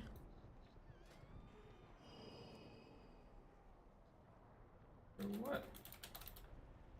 Guys, we're great. I said sorry, Drew. Do y'all know what he said sorry about? Because group was amazing. Oh no, not at all. You were amazing. Legit didn't think about you once. LOL. Yeah, dude, this is such a wholesome pug experience. The paladin's hyping him up. I'm hyping him up. This group was amazing. I didn't have to think about that brewmaster a single time. I'm like, did y'all see me stressing to heal this guy? No, I just kept my Cenarium Ward on him, my Life Bloom, and like did not even think about him. He said, I'm mad at dying after that first res. I even waited for the effect on the ground to go away and still got slapped. Yeah, that was rough. You did great, though. I didn't save your dispel for last every time, and you kept up in DPS and kept yourself alive. Everyone's like, I died this time. I died this time. I'm sorry. I died. What a wholesome group. Pugs go like two different ways, and it's like you either have the toxic pugs, or you get people like this. So nice. I stay on the stairs in this fight. Yeah, I do too. The stairs are my safe zone. I try to always stay there and claim that territory. I love playing my Brew and Siege between Dwarf, Racial, and Diffuse. I always feel like the dot. I always hope the dot hits me. Yeah, but that's nice. Dwarf, Racial, and Diffuse Magic's got to be nice. Okay, huge milestone though. We crossed 2,000. This is what pugging should be like. Exactly. And if things go wrong, like sitting there and talking like very calmly, like, hey, you know, we messed up this. What could I have done better? Is like always the better way than like, Tank, you did this. You know, like, why are pugs like that? But we got the Thaumaturge Vashreen. Hope I said that right. So, awarded for outstanding service to the denizens of Kazalgar, bring it to Absol or Ixal near the cobwebs in Nurbar to receive a powerful equipment for your efforts. Okay, we are rolling. Our druid is going to have 4 set. Our druid will no longer have crappy pants. We're going to have Gucci pants. We're going to be rolling. Like, absolutely rolling. You're going to think I'm on my Mistweaver with how we're rolling. Let's see. Why are 2-handed weapons even in the pool for Holy Paladin? I know. I mean, at the start of the series, all I had was a 2-handed weapon. I was like, dude, I can't press Shield of the Righteous. Like, why is this a thing? Okay, Absol and Ixal. We're looking for these 2 people in Narabar. So I remember they're like these 2 vendors somewhere. Let me see if I can remember how to get to them. Y'all are gonna probably be like, whoa, he is way off, but it's okay. Dude, that is so pretty up there. Okay, if I were Absol and Ixal, I think I'd be down here. Maybe this way. Are they this way? Dude, first try. First try, no way. No way I come to them first try. Okay. So we want the leggings, right? We need leggings. I think that's just what we go with. So here, Mastery Crit's like pretty good. It's not the worst. It's pretty good. Here we get Heroic, 3 out of 6. And then here we get Champion. So we definitely want... So this is a PvP person, I think. And then this is the... Look at this. Oh. Our work has finally paid off. We go from $5.99. Not only do we cross the 2K threshold, we're going to cross the 4-set threshold and the 600 item level threshold all in one go. Huge. Like, absolutely massive. So what do we gain? Your healing is increased by 8% when consuming Soul of the Forest bonus and for 6 seconds afterwards. So, Soul of the Forest is... Soul of the Forest, let me find it here. Yes, it's when you Swift Mend, your next either Regrowth, Rejuve, or Wild Growth is going to get buffed. So whenever, and since we're double Swift Mending, we're going to be able to like basically just play around this and get like a big healing bonus for free, basically. While also, now we have some Gucci pants. Dude, we are swimming in item level right now. We could probably, if we could replace these boots... We could just crest up what we have right now, because we do have this chest piece. We could crest up what we have right now and, like, probably get across the finish line. Like, that's how confident I am now.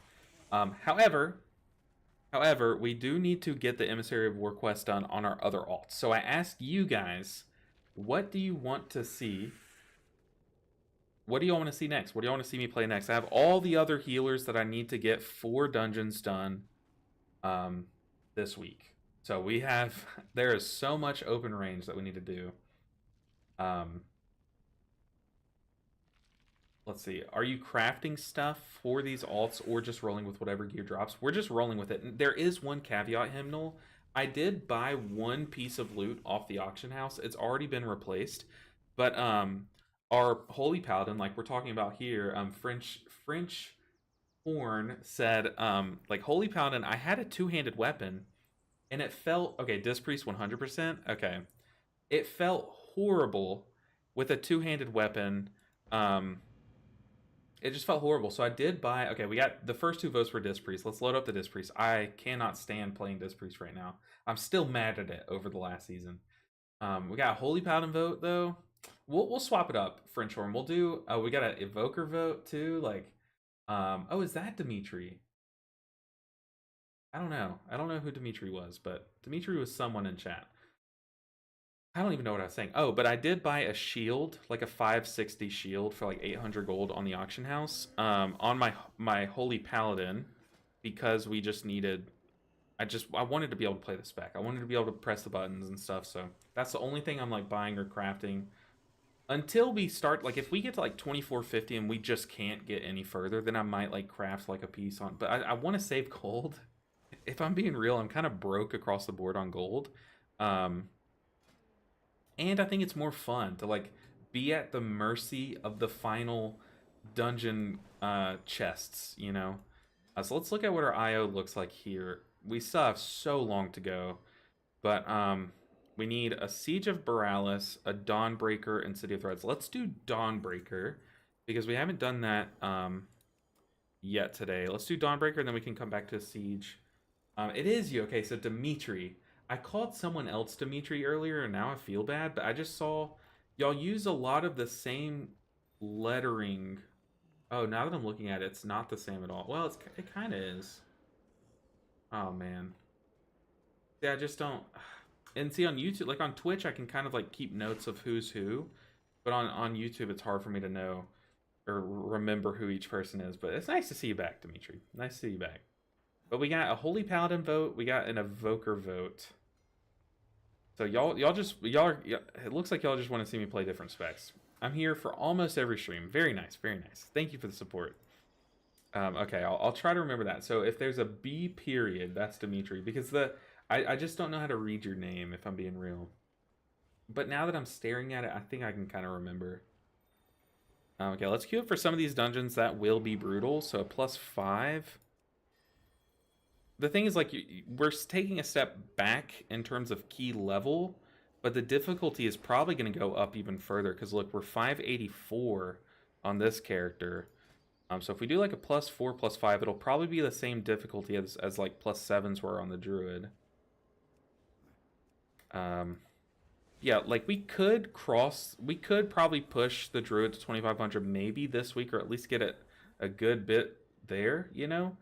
But I think it'd just be more worthwhile as a time investment to get this quest done across the board, and then let our Druid push finish next week. Yeah. But I agree, Sue. I think, you know, you don't always get to pick and choose who is in your pug group or how people react to things, but how you react to things is up to you. And I always try, whenever someone does well in my group, I always try to send them a message and say, hey, you did great. You know, like, so I'm glad that guy was like, I'm sorry, Druid, I'm sure healing me was bad, because it was great, you know. Amanda said, this is my first stream and happy to be here. Amanda, I'm happy that you're here. I'm glad you're enjoying it. Hope to see you return for many other streams. We stream every Monday, Wednesday, Friday, 1 p.m. Central to about 5 to 5:30, depending on how hungry my wife gets. And this. How long have you been streaming? Just got off work and want to know logos log I get to watch your stream. So we started streaming. We've been streaming for 2 hours today. We're about to hit, like, we're within a minute of 2 hours. And it's about 3:40-ish, 3:37 here. So usually me and my wife go and eat at about 6 p.m. So I try to stream till about 5:30-ish. But some days if I'm feeling good, we'll go longer. If I get hungry, we'll go shorter. But so far I'm not hungry. So but yeah, Fluffy. Hopefully we're streaming for a couple more hours so I can at least get some keys in. Now next week my schedule will change a bit because me and my wife are going out of town. We're driving on Wednesday and we're gonna be there through Saturday. So, what key did I queue up for? Do y'all remember? Dawnbreaker. But that means that I'm not gonna be able to stream next Wednesday or Friday. However, I think we're gonna stream on Tuesday to kind of make up for it. But it's gonna be a bit later because y'all know the servers are down all day Tuesdays, so. But I'll definitely try to make up for the days that we missed. But coming up, we're going to be streaming. My schedule is set, but I'm just going on vacation. So I'll make a post in my Discord about the days that we're going to be missing. And then as I kind of see how my schedule pans out, we'll be able to pick which days, how to replace those days, like when we can make up those streams. But yeah, so make sure you guys are in my Discord. I'm also going the wrong way. Make sure y'all are in my Discord. So that you can see that announcement when I kind of get all the dates figured out. But oh god, okay, Disc Priest. How do you even play this spec? Is there any tech that I have in Dawnbreaker? Okay, I'm very nervous about the orbs. The orb boss. Very nervous about the orb boss.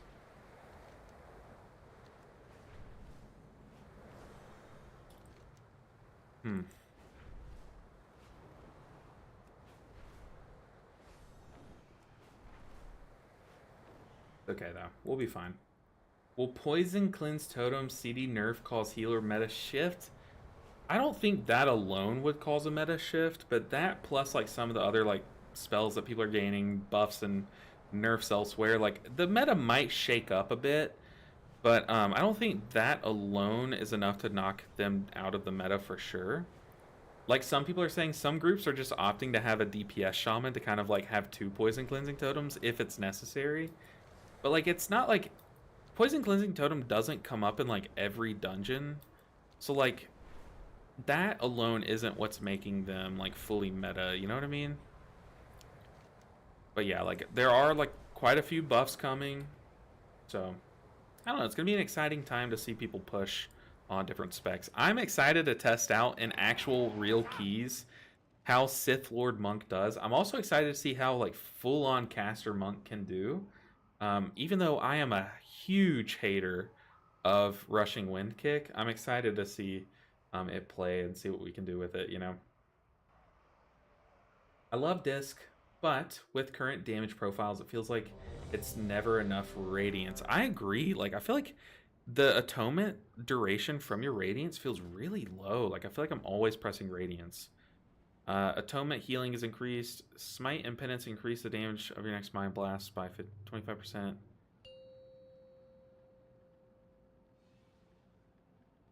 Five. They have a weird 4, tier set. 3, 2, 1. With its complement of cannons, it can... Wait. Who are those intruders? Hope you enjoy your days off. I'll enjoy the videos though. Mostly watch your lives, but we'll still watch them. I appreciate that. I know lately I've been focusing more on streaming than I normally do. And it's nice. It is a bit more stressful, I'm not gonna lie.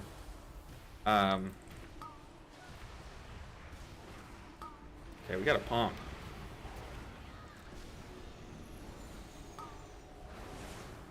Like I need to make some videos before I go on vacation, that way they're posted while I'm gone. But now that they're gonna be adding in so many fun things for Mistweaver, you're definitely gonna see some videos posted while I'm on vacation. So while I'm not streaming, because I'm out of town, you'll see me you'll still see some videos from me for sure. But I appreciate y'all's support. Like I can't say it enough. Y'all are just by simply watching the stream and the videos, y'all are helping my dreams come true. So I just like, I appreciate y'all so much. Y'all have no idea how much you mean to me just by simply being here. Also, I wish I would have not targeted the one guy that did not get kicked and is still back here.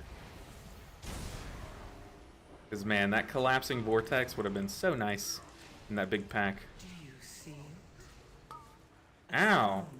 To call Airship's approaching. Be careful, outsider. Those aren't ours. That hurt. That was a lot of damage. They empowered Belador's shadow. The lamplighter's blessing will keep you safe. Oh my gosh, it's just like always such a stressful time playing this spec. If y'all are someone who mains this spec, I commend you. It is hard. It's hard and I'm bad. They've got us surrounded. You'll need to use those magic But I think while I'm on vacation, that would be a great time for me to post like just me talking through some of my Mistweaver every time.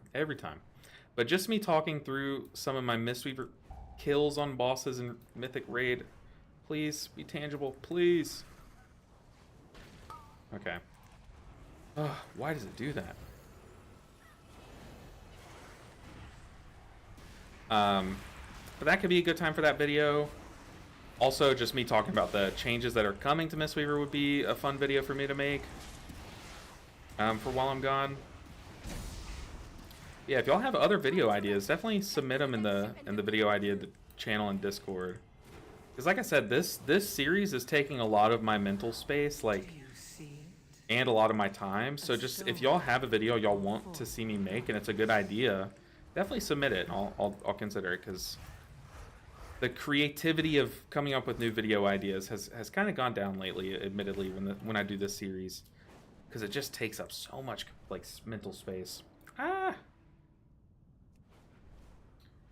Let's see. Hymnal said, which Radiance talent are you running? Oh boy. I'll have to check. Yeah, let me check after, I guess, when we get a stopping point. I guess I can flash my talents on screen and maybe you'll know better than me. Hopefully no one died there. No, we're chilling. Just smite spam, that's all you got.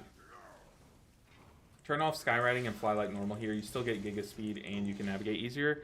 I did that for a bit, but I kept forgetting to turn off normal flying for the final boss, and I would die to the flight to the final boss. So I kind of am fine with like the annoyance of this, and especially now that routes have really become more uniform. So like everyone is using the church route now. So like everyone's going to the church route.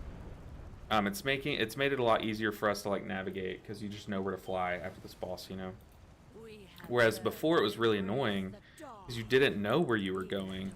So like being dragon riding, you'd just be swirling around while everyone else was like hovering, you know. So I don't know. I'm gonna save our ramp.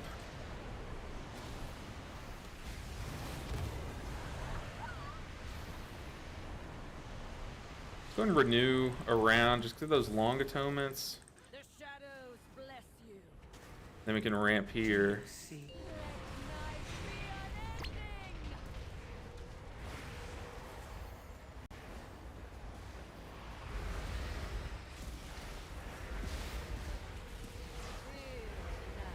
Feel night's embrace.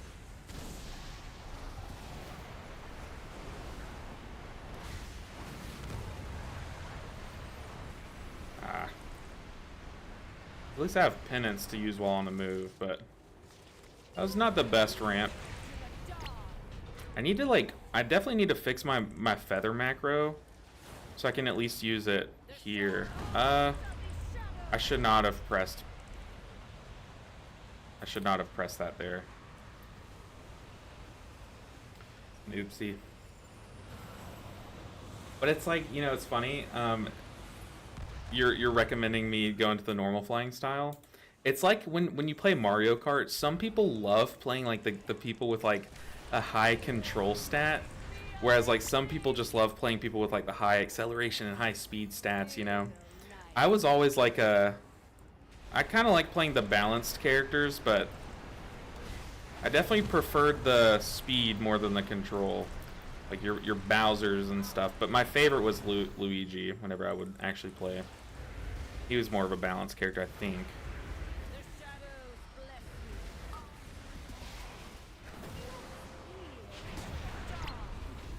Yeah, definitely having my feather macro here would be so nice. I guess having it working, I should say.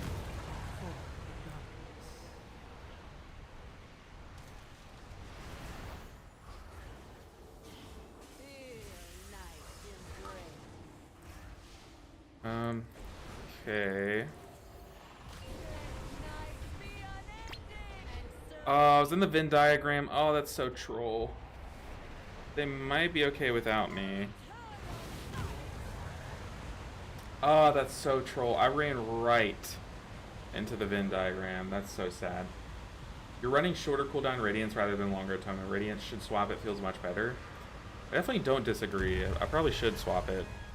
Because I have... One of my gripes with playing at this tier has been that... I feel like I'm always atomenting. Or I'm always... Atomenting? Doing that. I don't know why they pulled while I'm not down there. And while that guy was literally 1 HP, but... Okay. Dang, I wish I could have that death back. Yeah, having my feather macro working would definitely help. So if you're someone who plays Disc Priest and you're like, why is he feathering his feet? I had the macro working, and it stopped working when I swapped to Cell, and I just haven't been able to fix it yet, so... I love the concept of Disc, but it feels rough when Mindbender is on cooldown. Yeah, ideally Mindbender's never on cooldown. Like right now I still have 20 seconds of cooldown, but it's because I kind of came to that pool late and we kind of burned the pack. Whoa, our visual there was kind of messed up. But yeah, I definitely need the longer atonements. You're right. That is a big gripe. See, like right now I'm not going to use my ramp because this pack's going to die, and I kind of want the ramp for the mini boss. Like I want it guaranteed, but a good Disc Priest would have ramp there and still had ramp up for the mini boss, so I am just not that guy.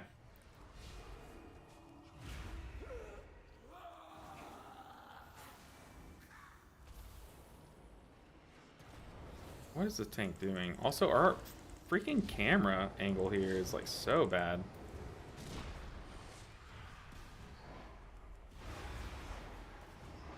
Oh, don't LOS me. Oh my goodness, what is this pool? Do you see? A stone to call forth the darkness. Probably the worst ramp ever. I was not expecting him to LOS us there. That was so bad.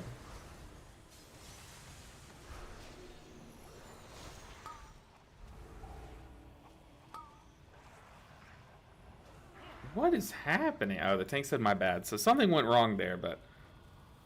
Oh my goodness. Next week, we get to be Dragon Priests? Okay, I need to reread the priest changes, because that sounds dope and not familiar. You get to be a Dragon Priest. Where's the church? Oh god, am I gonna die here? Church is up here, right?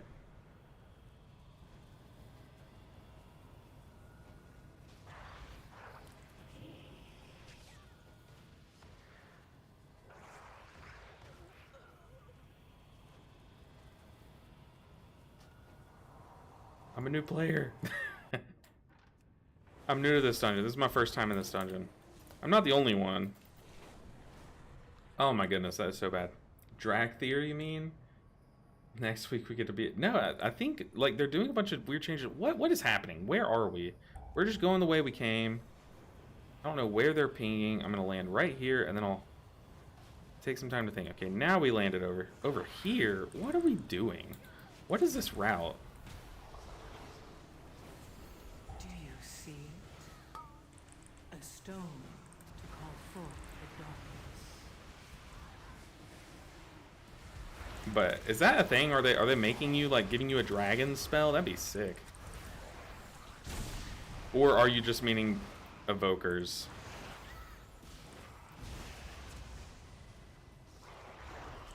I was talking about Dragthier. Oh, are they buffing like Dragthier to a point where like everyone's gonna be playing it? Yak and Race. Oh, that. I'm thinking Evoker and Drakthir are still the same thing. I'm such an idiot.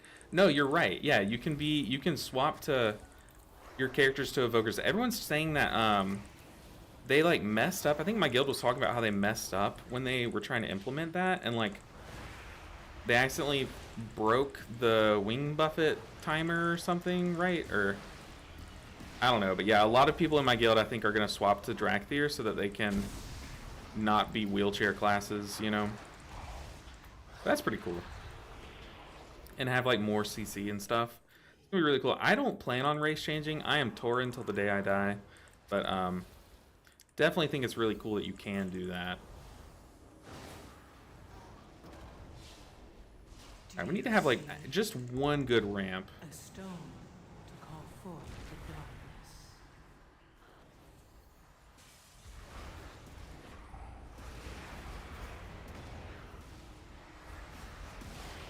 Do I have the fade thing talented where it gives me mitigation?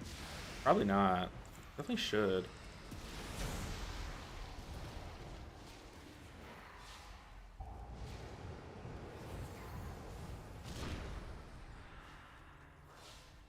I see what y'all mean now. I'm so stupid.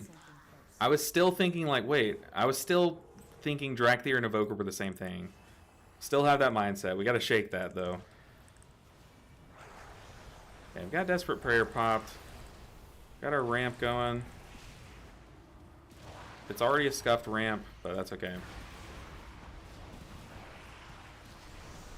It's Halo.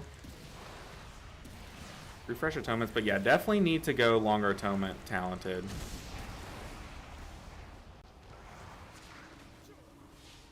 You are definitely right there.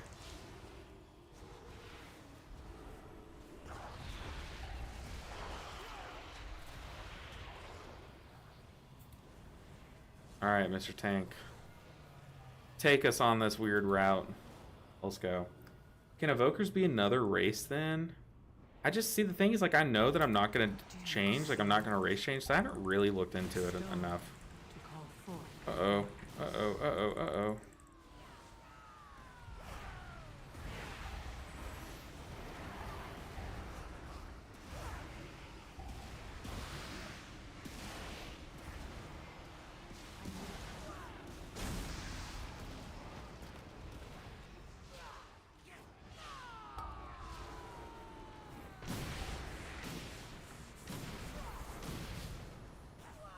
Getting a little scary. Also, my haste is like pretty, like very low for where you would want it to be. So that is kind of playing into why I feel like I never have my ramp up. Because that would be like just a very small thing that could change about our build. That would make it a huge improvement.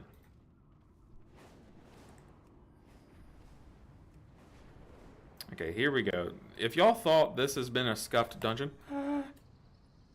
okay. I accidentally right-clicked when I was trying to... Anyways, if y'all thought this dungeon was scuffed already, oh boy, just wait. It's about to get very weird. Definitely, I don't think I would have chosen to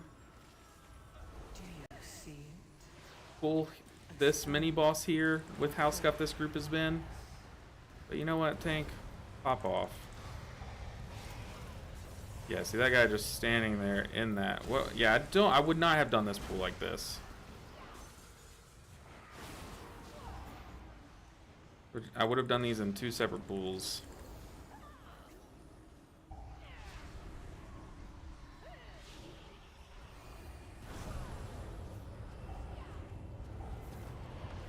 just gonna penance that one guy.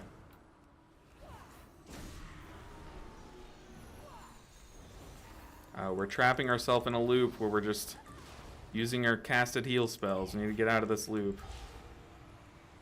Also, I don't think our pain sup macro is working.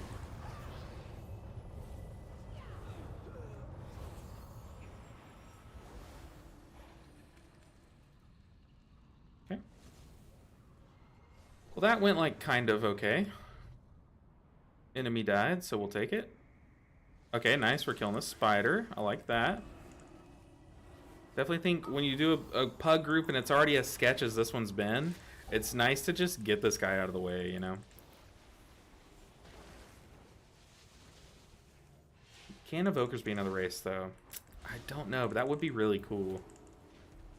How does normal flight screw you on last boss? Never. I mean, it doesn't like screw you, but I just like I'm thinking I've died to it because I'm like I think I can make it in time, and then I end up not making it in time just because you're a bit slower. It's just a personal preference thing, if I'm being real. I do it on some of my characters, like I have it even I don't know, but I just where's our warlock?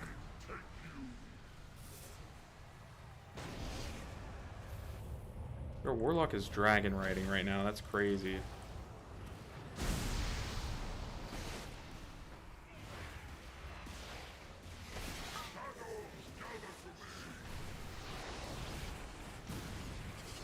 Okay, our ramp was good enough to heal through the orb and the shadow decay, so pretty big. Yeah, we definitely want to lust here.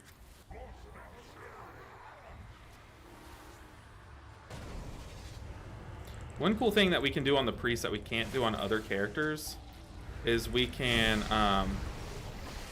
grip people if they need to be like moved, you know? Like if they aren't baiting the orb well. Okay, we don't have penance here. We need big smite damage.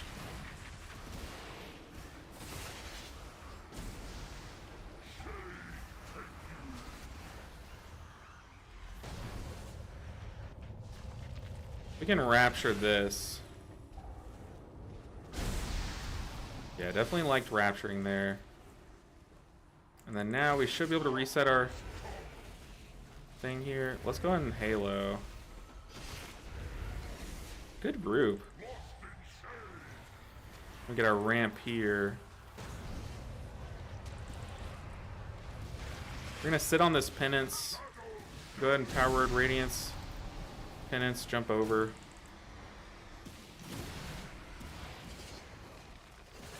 We got close there, but we did it. Clean. Oh, spooky. Spooky stuff. On some of my characters, I have it to where, like, if I press, like, Moonfire while I'm mounted, it'll just auto-swap us out of, or off the mount and just Moonfire. But on some characters, like here, I'm sitting here spamming Purge the Wicked, and nothing's happening because I have my 3 bound to a spell on, or to a dragon riding ability, you know what I mean? So that's really annoying. We need to use this Rhapsody. I haven't used it like once really.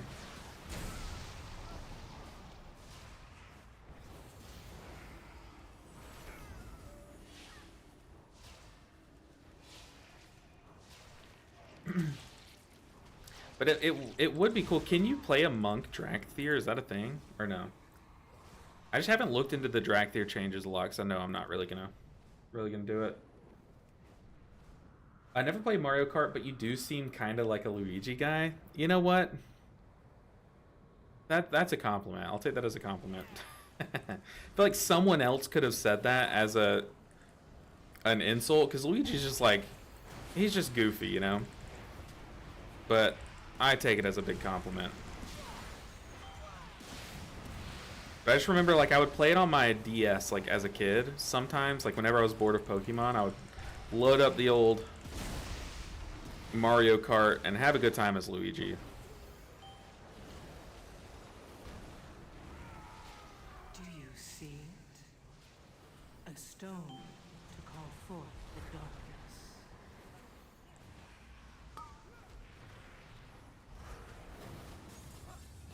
Alright. We're rolling. Is Disc Priest mana, like, finally good? Do any of you guys play Disc Priest? Do y'all know if y'all's mana is, like, really good right now? Because it feels pretty good. I haven't had to stop for mana a single time.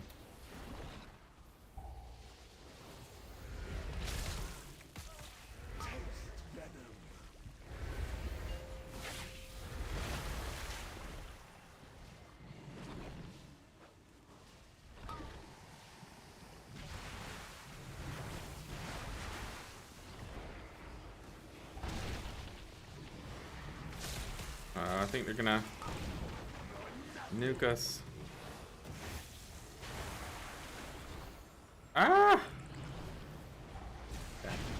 We're good. We're chilling. Woo! I never go lower than 70% on mana. Really? Man, what a time to be alive. A stone to call forth the darkness. What a time. Okay, dang, we lost one. We need to ramp, and we need to ramp big.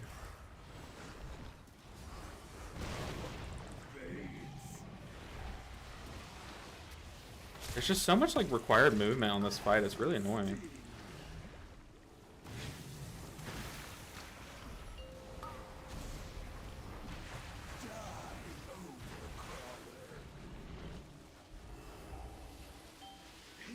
Oh no, where's my button?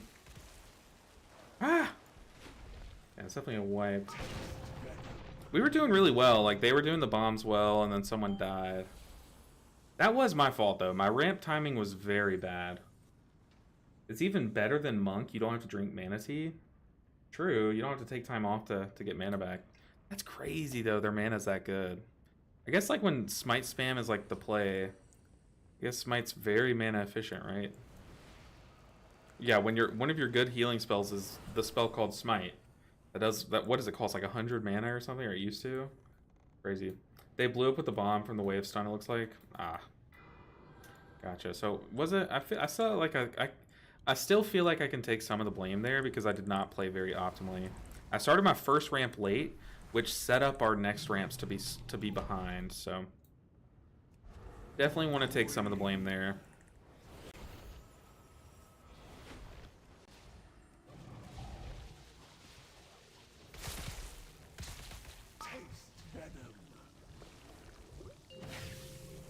Yeah, our pain suppression is not working. Okay, now we're gonna ramp early here, so that we can be penanting as that burst comes out. We do need to re-radiance, but that's okay. I feel like it's worth it to PI up here, rather than downstairs, right? But yeah, see, our low haste is just putting us behind a lot because we're not able to reset our timer that well. We can rapture though. Yeah, let's rapture here. Defensive. I think our tank is fine, right? Okay, not having that frontal visual is very troll.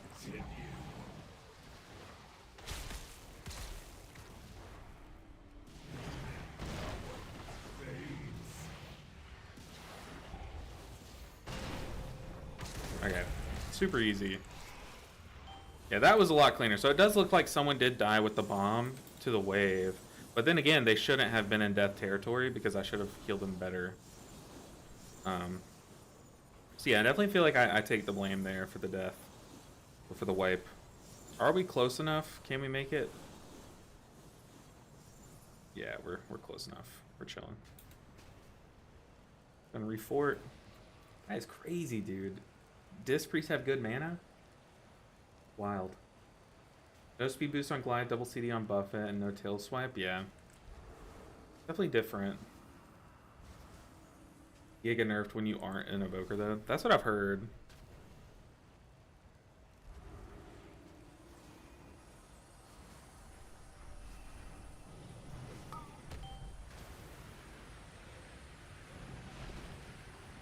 Then PI. Oh, so apparently. Oh, never mind. I thought my PI was up, but I think you will get a PI both downstairs and upstairs. Okay, we are going to go ahead and start our ramp here. You see a stone to call forth the darkness.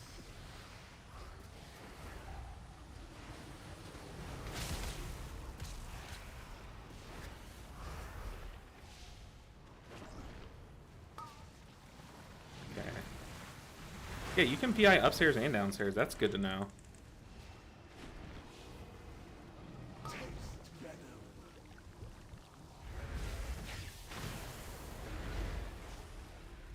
Gonna penance that guy straight up.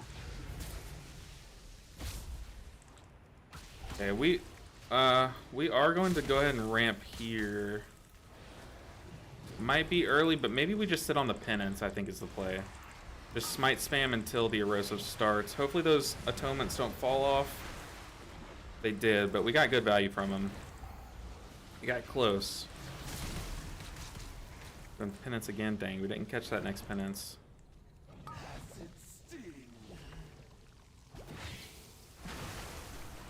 Go and grip him out of it. Keep it safe.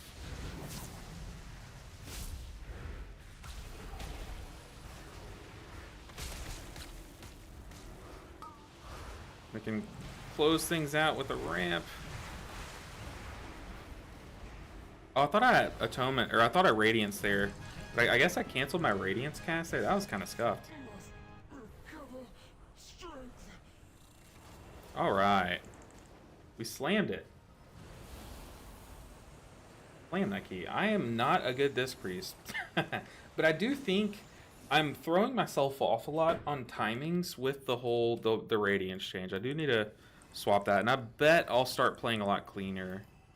I just feel like my timings are just very like awkward right now. So where's that talent? Where's that talent? It's got to be a choice node.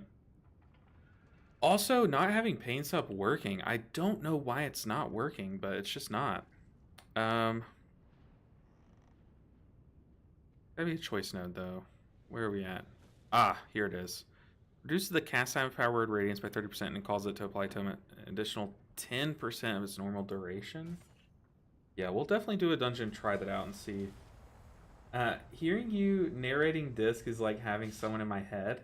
I literally talk like this every time in Disc in my head. So just like, okay, I need to ramp like this. I need to penance here. Maybe if I hold it, like, is that what you're talking about, style? Long Atonement Radiance also has shorter cast time, feels so much better. One thing that I loved about Disc Priest was the tier set where your Radiances were instant. I loved that tier set. Oh, let's definitely swap our key. Get rid of this cursed key. Get out of here. What we get? Necrotic? Oh, that's kind of just as cursed. But that's funny style. Very funny. Let's go ahead and queue up for another dungeon. What do we need? City of Threads. Oh god, and cursed. Okay, let's just get into either one of those. It's gonna go horribly because of how bad I am at Disc Priest. But I mean, like, look, I say I'm bad, but then like I take a step back. I need to be kinder to myself. Maybe the reason why I haven't enjoyed Disc Priest lately is because I am pretty hard on myself with it. But it's hard not to be.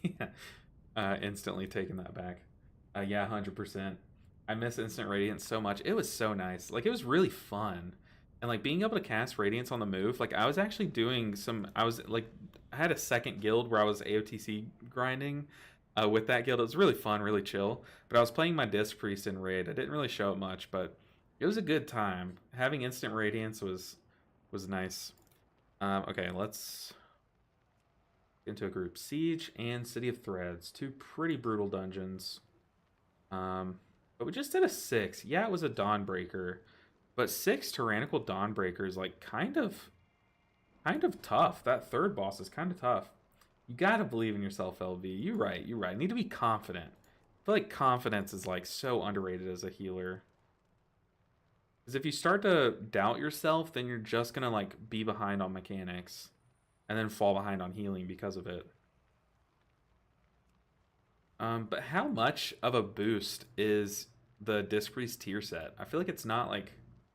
Reading it doesn't seem like a super crazy tier set, you know? Comparatively to the other ones. Compared to the other ones, I should say. But yeah, style, I've kind of gotten to a point where while I'm doing this series... I can either like be reading chat a lot while I play and risk dying, which I will die. If y'all watch me enough, you'll see me die because I'm reading chat. Or I can kind of like narrate what I'm doing. I feel like there's like, that helps me stay talking and being like a present streamer. While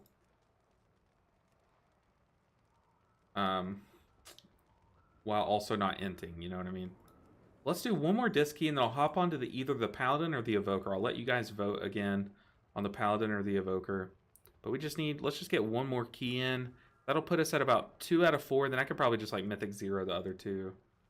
Or just off camera 'em. We can do like a 3 and make it quick. Or do the 6. Okay. Here we go. I mean, 2-piece is a 5% atonement boost. That doesn't feel bad, that's true. But is it like additive or multiplicative? Like, atonement is 35% of all the healing done. So does it bump it up to 40, or is it 5% of 35, which would be, what's a 20th of 35? I have no idea. I have no idea. I'm not even going to guess. Disc 4-piece bonus is still better than Mistweaver 4-piece. Yeah, Mistweaver 4-piece is kind of like a quality of life more so than a power boost. We can call it how it is, you know. Smite and Penance increase the damage of your next Mind Blast by 25%, or the absorb amount of your next Power Word Shield by 15%, up to 3 times. So if you're just Smite spamming, the next ramp you do, your Mind Blast can do 75% more damage. That's kind of crazy. Or your Power Word Shield can do 45% more of an absorb. That is crazy. That's a good 4-piece, I think. I feel like it's additive, but I know type stuff, yeah. That's something that I just don't know. What was I going to do? Okay, maybe y'all can help me figure this out. Why is my pain suppression... Oh, it got deleted. No, it's right here. Why is my pain suppression not working? Is it the wrong pain suppression? Like, maybe they swapped the keybind for it. Or, like, maybe they swapped the, what it's called, you know? Or it's just not working. I don't get that. The spell ID. Maybe they swapped this spell ID. Keybound to another spell too. 9 is? Oh, it is. Oh. What's a keybound to? Holy Word Serenity. Oh, goodness. Okay. So that's while I'm on Holy Priest. How do we change that? Do y'all know? Can we make it... I see what you mean now. So... we need to make it to where while we're on our Holy Priest, it's Serenity, but while we're on our Disc Priest, it's the other thing. So if it's multiplicative, it would be about 36.75. So, but that's the thing, is I don't know if it's multiplicative or additive. Do y'all know how to do this? I'm very new to Cell. So is there a way that we could do it by... Ooh, Smearzak with the Prime sub. Putting us back up to 87. We have fallen from where we were. We were at 120, but I am grateful for the 87 of you that are still here. It's just like as time goes on, Prime subs kind of run out and stuff. But Smearzak, thank you for the Bezos bucks. Ripping money straight from Bezos' wallet and giving it to a streamer that really appreciates it. I appreciate you so much. Profiles, probably. Let's just, while we're here, let's just right-click that and save, and maybe it works now. Okay. We'll just turn it off for now, but yeah, maybe I do need to make a separate profile for sure. Which sucks. Keep up the good work, my dude. I appreciate that. I'll try. I'll make you guys proud. We are very close to getting our second healer to 2.5k, so I will definitely keep it up. There's a big shield build you can do. Drop points from Harsh Discipline to go down into Aegis of Wrath. Big single target bubbles, good for some dungeons. Ooh, that makes sense. So for like, probably for like Necrotic Wake, when you're doing, if it's Necrotic Wake Fortified, there are those packs that smack the tank up. And also, I guess for like, You learn the true lesson of maybe the for like void. Grim Batal, for the people that get the channels at the end.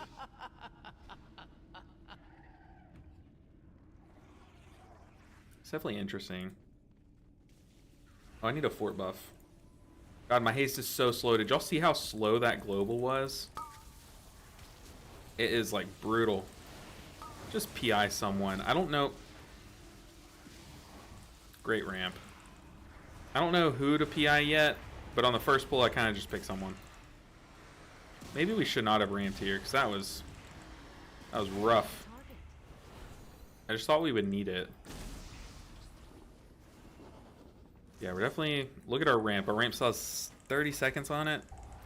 Yikes. I wonder how much Halo will do into this dot. Let's release it. 200k, it's really not a lot. Oh yeah, these longer penance or these longer atonements are nice. It's not like enough to break the bank, but it's definitely making me feel like I don't have to I can refresh my my radiance right before I ramp and it'll be enough, you know. A stone. Definitely like it. The dark. Even if it's not the play, I'm sure it is the play, but even if it weren't the play, it's more my speed. I didn't know if I could risk that or not, but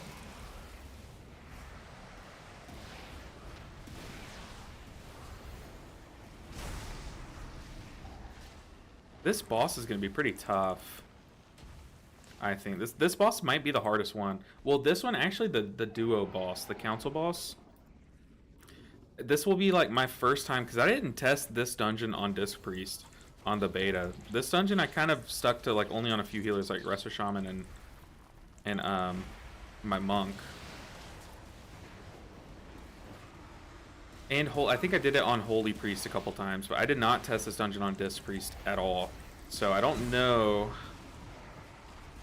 I think this is my first run in this dungeon. Unless I did some like while leveling this character. I don't know. It'll be tough.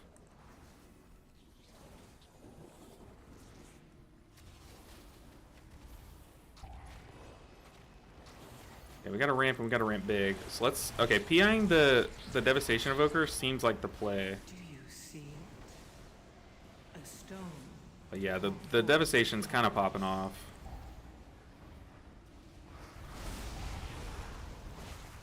Me again.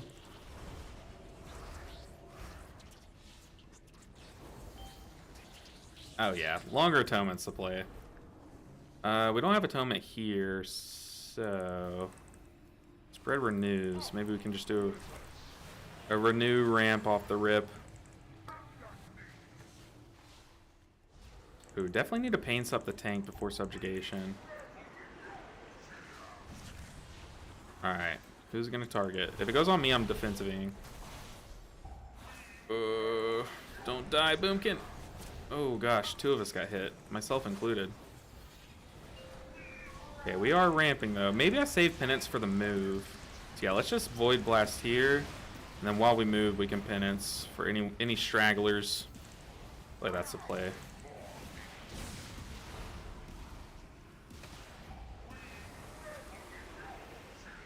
Yeah, I like that a lot.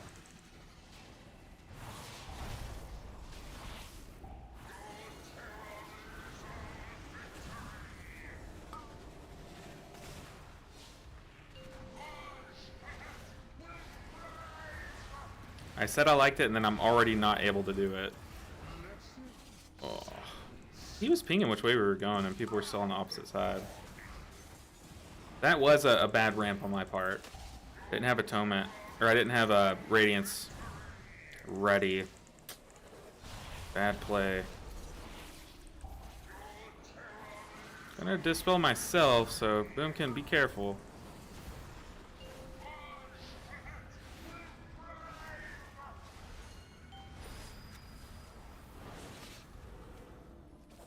Nice, dude. Pinging on this boss is so broken. Can y'all believe that we played this game without pinging in it? Like, we actually loaded up World of Warcraft without the ping system. To me, that's crazy.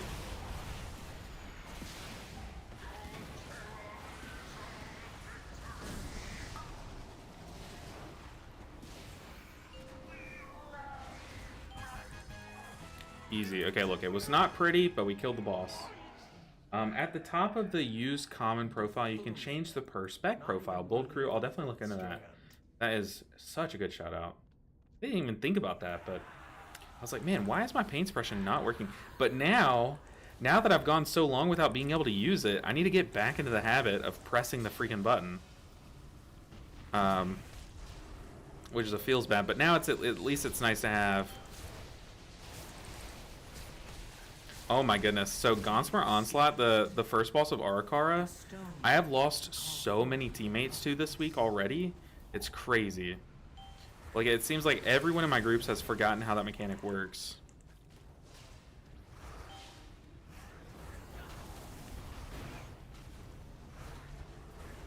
Don't think I need a full-on ramp here. I need to target something first. We're chilling.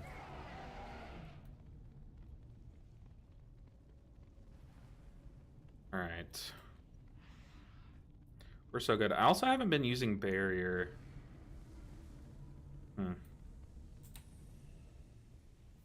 So those of you that actually main Disc Priest, do y'all use Power Word Barrier or do y'all use the other one, the Luminous Barrier or whatever? Let's go ahead and while that Void Rush is coming out, we can Penance. But getting a few smites out to wait seemed right. We also, I have PI, but I think it's best to save it for next pool. We can hit the Evoker with it because it looks like the Evoker held buttons, but it looks like the Boomkin blasted there. Necrotic Wake and DB is good. Ooh, let's see. Why would you want that on Dawnbringer?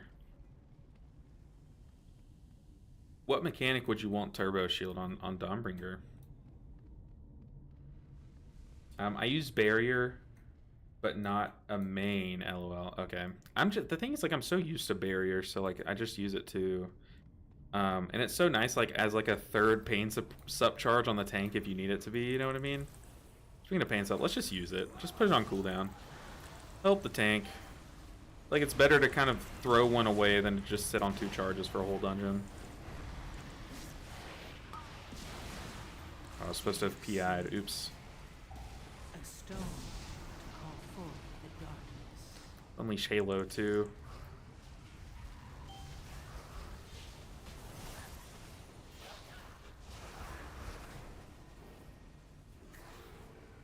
Okay. Definitely stay in that bloom. Power Word Barrier is way better. The Lieutenant Dots. Ah, okay. Interesting. I guess especially on like fortified weeks, right? That would be better. Interesting. I haven't even seen that build, but I don't doubt it. There is definitely a lot of shield synergy. Can I grip him out of that?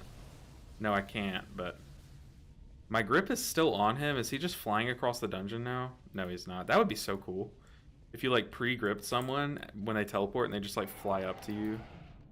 Where are we? Oh, we're this way.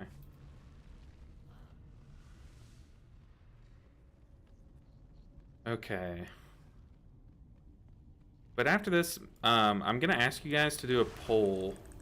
Or maybe I don't do, you know, a full-on poll. Maybe you guys just type what you want to see next. But after this dungeon, I'll ask, and we'll see what healer you guys want me to do another key on. Because we still have all the alts that we need to play on. Basically. After raid last night, I did a key with my guild, and I was playing my Mistweaver, obviously, and I haven't done like a Mistweaver key in a while. It feels like I've just been spamming Druid keys. So I said, like, man, it's so nice to play the monk again. Like, feels like I can actually, it feels broken going to your main again after you play alts. Like, but really, it's just that you're comfortable with it. I think that's funny. At the top, there's a common profile. Maybe need to change the spec profile. Yeah, definitely do need to do that, BB. Okay, let's fort buff. This boss is the one that I'm scared of, but maybe having Purge Wicked Cleave is nice. Dear Nizrek, a traitor. Our queen will be so disappointed. Seeing a base power word shield the tank for 1,000,000 shielding just then, while my life cocoon sometimes does like it feels like 1,000,000 shielding. That's a feels bad. We definitely need to defensive this. I'm PI the Evoker. Just get the boss killed super quickly. A stone to call forth the darkness.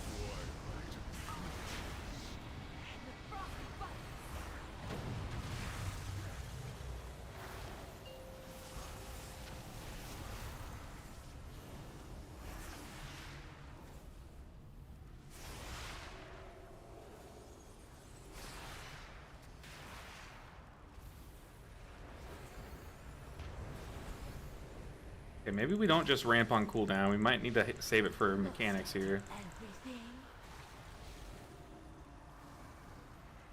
Go ahead and pop Fade. Yeah. Here we go. We're ramping. We'll time dilate, or not time dilation. We'll defense of the tank. It's not a pretty ramp. They rarely ever are, but the ramp nonetheless. Okay, it looks like we're baiting over here, so. Well, it looks like we've scuffed the baits already on the first one, which was my fault because it targeted me, but. We have Dome here. These bosses are dying slower. Oh, it looks like our DK's... Has our DK been doing low damage the whole key? That's rough. You know, I'm so tired of having to refresh our atonements that I kind of just want to run Evangelism. I love Evangelism. Cover defensive, let's... Rapture.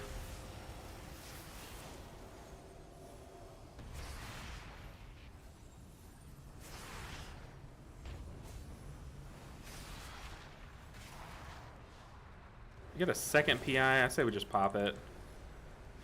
Oh, I thought my mind bender was up already. I've already mind blasted, that's awkward.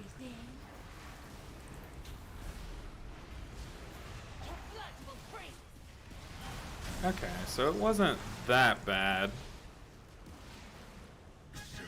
Yeah, that wasn't that bad. There was one scary moment there, but I think I definitely could have just timed my ramp better. But this is as far as I can. For sure. Massive spell is so good on this fight. Yeah, I used it on the first set of dots, but I think that's where I messed up, is because I was mid-ramp. I should have saved it there and just let my ramp top people up, but I kind of scuffed my ramp to press it, and that was a pretty big mistake. And I should have used it on the second one, because on the second one I was not ramping for it. At least I don't think I was. But yeah, I definitely think it's very good on this fight. I love revivaling there right after that big AoE slam. Oh, it's so nice.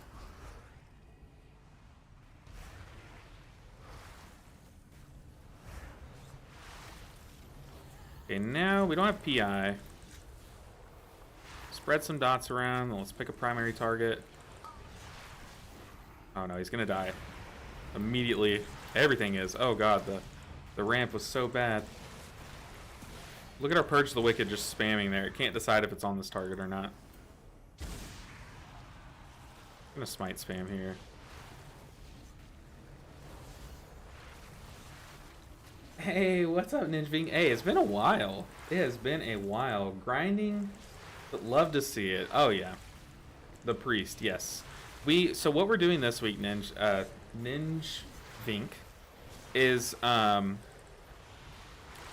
we're hardcore pushing the druid. Our druid just hit 2K, but we need to get 4 keys done across the board on all the healers, because there is a quest. The weekly quest is to do four keys on a character. You get a free heroic piece. So that is the main thing that we're doing. So right now we finished our druid grind for the day, I think for the week actually, and crossed some pretty big thresholds, and then now we're just moving on to the alts, getting 4 keys done on each of the characters, which is a lot of gameplay. I mean, think of it, like I have to get, after these 4 priest keys, I have to get a paladin, evoker, and shaman 4 keys. So we still have 14 more keys to do across, well, the rest of tonight's stream and then Monday stream. So definitely gonna have to play some on the weekend or on Monday night after the stream.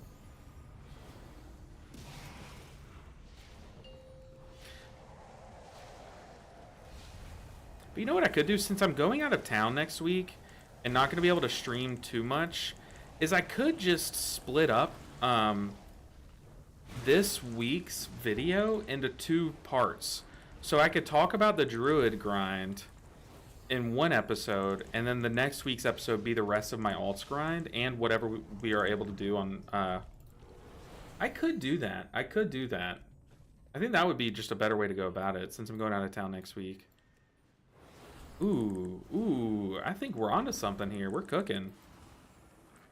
So split this week's Giga Grind into 2 videos, basically.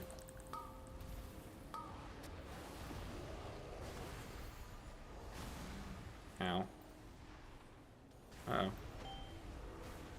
Wait, that actually might be good. If we get knocked up there, do we still get the ground mechanics? A stone to call forth. Okay, I kind of don't want to Mindbender here. Might be a throw, but I think we'll be fine. Yeah, we're fine. You would just release a Halo here. What does this boss look like on Disc Priest? So far, like with the affix that had the affix that made us dispel and, you know, devour, I really liked Disc Priest for that mechanic because you could just like ramp and just clear all the heal absorbs. So, ooh, we're lusting.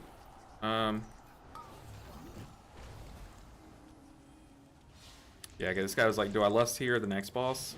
Definitely think the next boss. We are going to PI here for the slam so that I can ramp the actual big damage. Kind of separating my PI from my ramp to have 2 separate burst phases. Okay, here...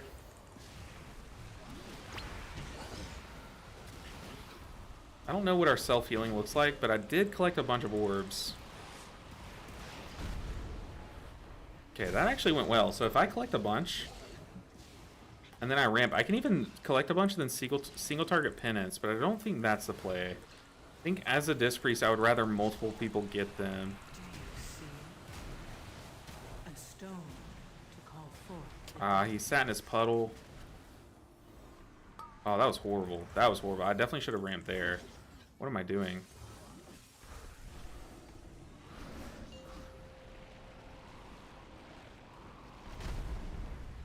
Okay, now we are just behind. I played this so poorly. Let's paints up the tank. Oh, the tank died. Okay, we did not get any damage done on this boss. Yeah, we're definitely resetting. Oof. Okay, that was bad on my part. So maybe I do ramp on pool and then ramp for the burst phase. Ooh, that was bad. That was very bad. Very, very bad.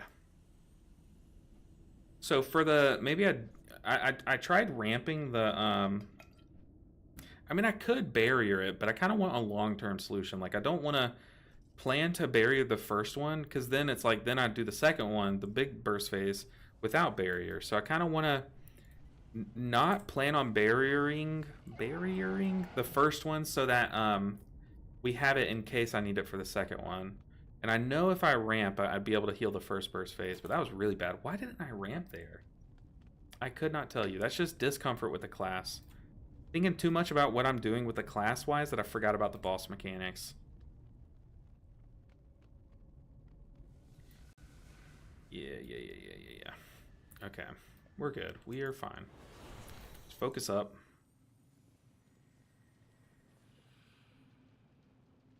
So maybe I also hold PI for that too. Because there, a ramp heals that easily. Just need to pay attention to when he is gonna ramp. Or when he's gonna burst. Because I don't need a ramp here, but we can do it. It'll be up in time.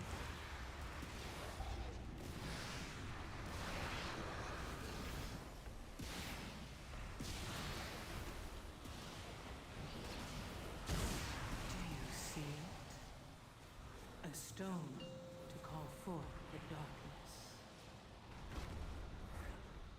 I've definitely collected enough orbs myself. I don't want any more.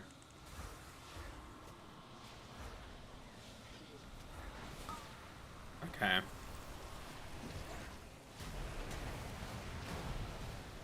Oh my goodness. Was he orbed? Oh, he got affixed. That definitely felt like way more damage there.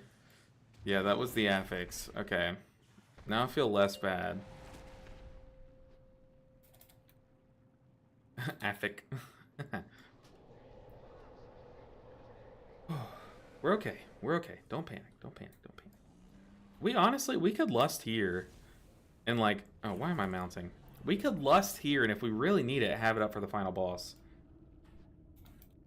We can lust here and have it up for final boss in a pinch. Yeah, the affix is definitely brutal. Brutal. Can't let that get into him. But you know, it's kind of awkward on this boss because my eyes see orbs going in, and I'm like, oh, I have enough. Like I literally said it. I had enough. Rapture first, barrier second, ramp third. The thing is, I can ramp first and third. You know. I just need to ramp on. I need to ramp on pool, and then it'll be up in time for the final thing. Just to use it, you know. I've got my DK, Warrior, DH, and Priest to do the quest on. Oh goodness, you have a weekend's worth of a grind, Bithor. Beerthor? Byrthor? That's a tough name. But yeah, I didn't use my defensive there. I didn't use anything because I thought my ramp was gonna be enough. But then as soon as I saw that first pulse of damage, I was like, oh god, okay, we are definitely screwed here.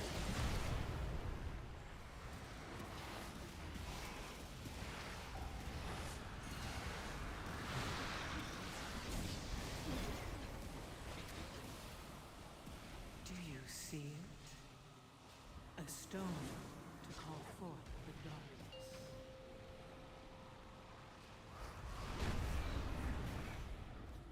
Okay.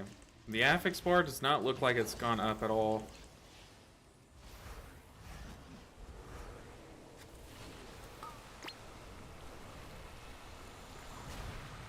Gotta penance myself. It's already just so scuffed. It's so scuffed because my atonement, my radiance window was so bad. That was horrible. Horrible. Oh, I didn't save a radiance charge there. That's what went wrong. And y'all see how bad that was. Okay, so maybe we don't ramp on pool just to get one off. Maybe you're right. But shout out barrier.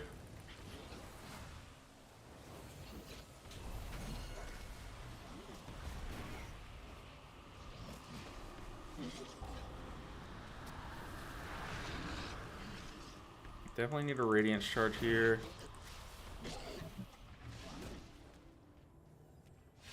Okay, now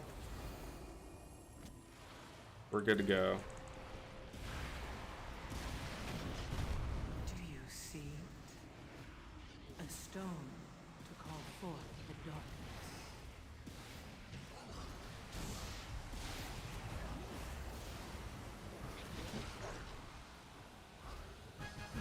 Oh, that was so scuffed. That was so scuffed. I can't believe I literally went into my ramp without radiance or atonement applied to like anyone.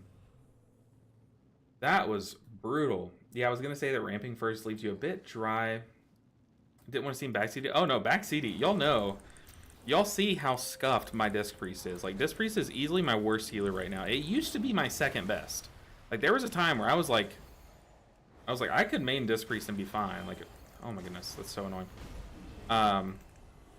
But just, I don't know what's happened, but I've just forgotten how to be comfortable playing this spec. That's literally what it comes down to. Is like, I'm no longer comfortable playing this spec.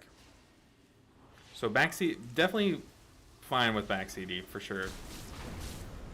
Don't mind it. Does not bother me.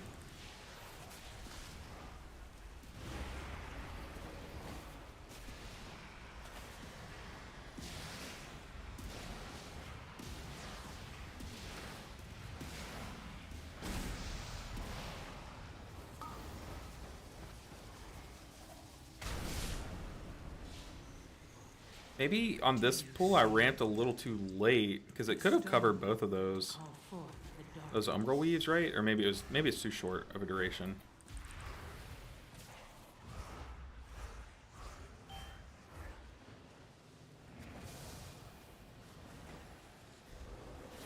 Okay, we're gonna PI here.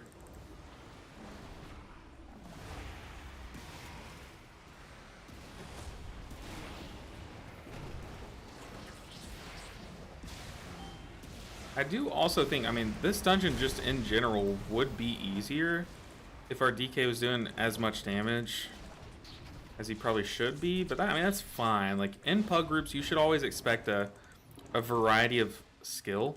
You know what I mean?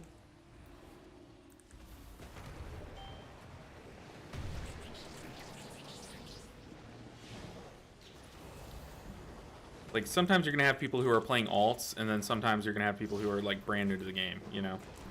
You should always expect that when pugging. Enough. You've earned a place in my collection. Okay. Yeah, we definitely stack. I don't know when to ramp here, though. Witness the glory of our ascension. Possibilities. Okay, I never go this way. You always go the other way, don't you? Now, we don't need to always be moving, tank, please. Okay.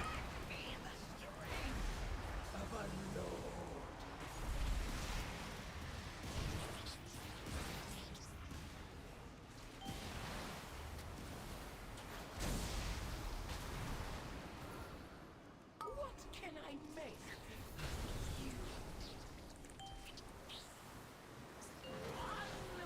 We're gonna defensive.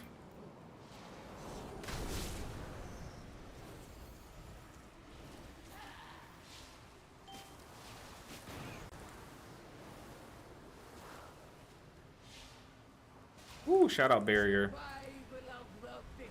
Paints up the tank. He probably didn't need it. Probably should have used paints up on like ourself. Coming up here. Let's PI this guy. He hasn't popped cooldowns yet, so at least he's not doing cooldown worthy damage. Can I make?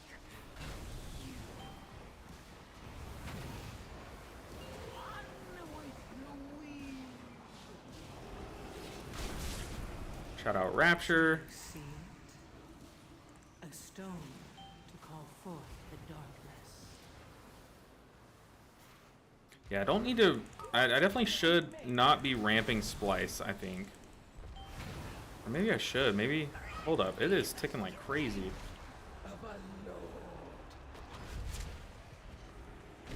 Woo! This is tough. Just the minor movements on this fight are so annoying as Disc Priest. Alright, tank, you got this. Oh.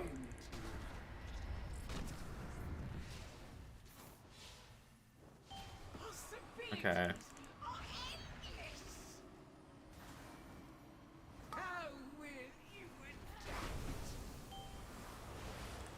Okay, ramping here. Luckily, we did not get targeted by an orb there. Oh, yeah, that feels so clean. When we don't get targeted by an orb, it's a different fight. See it? A stone to call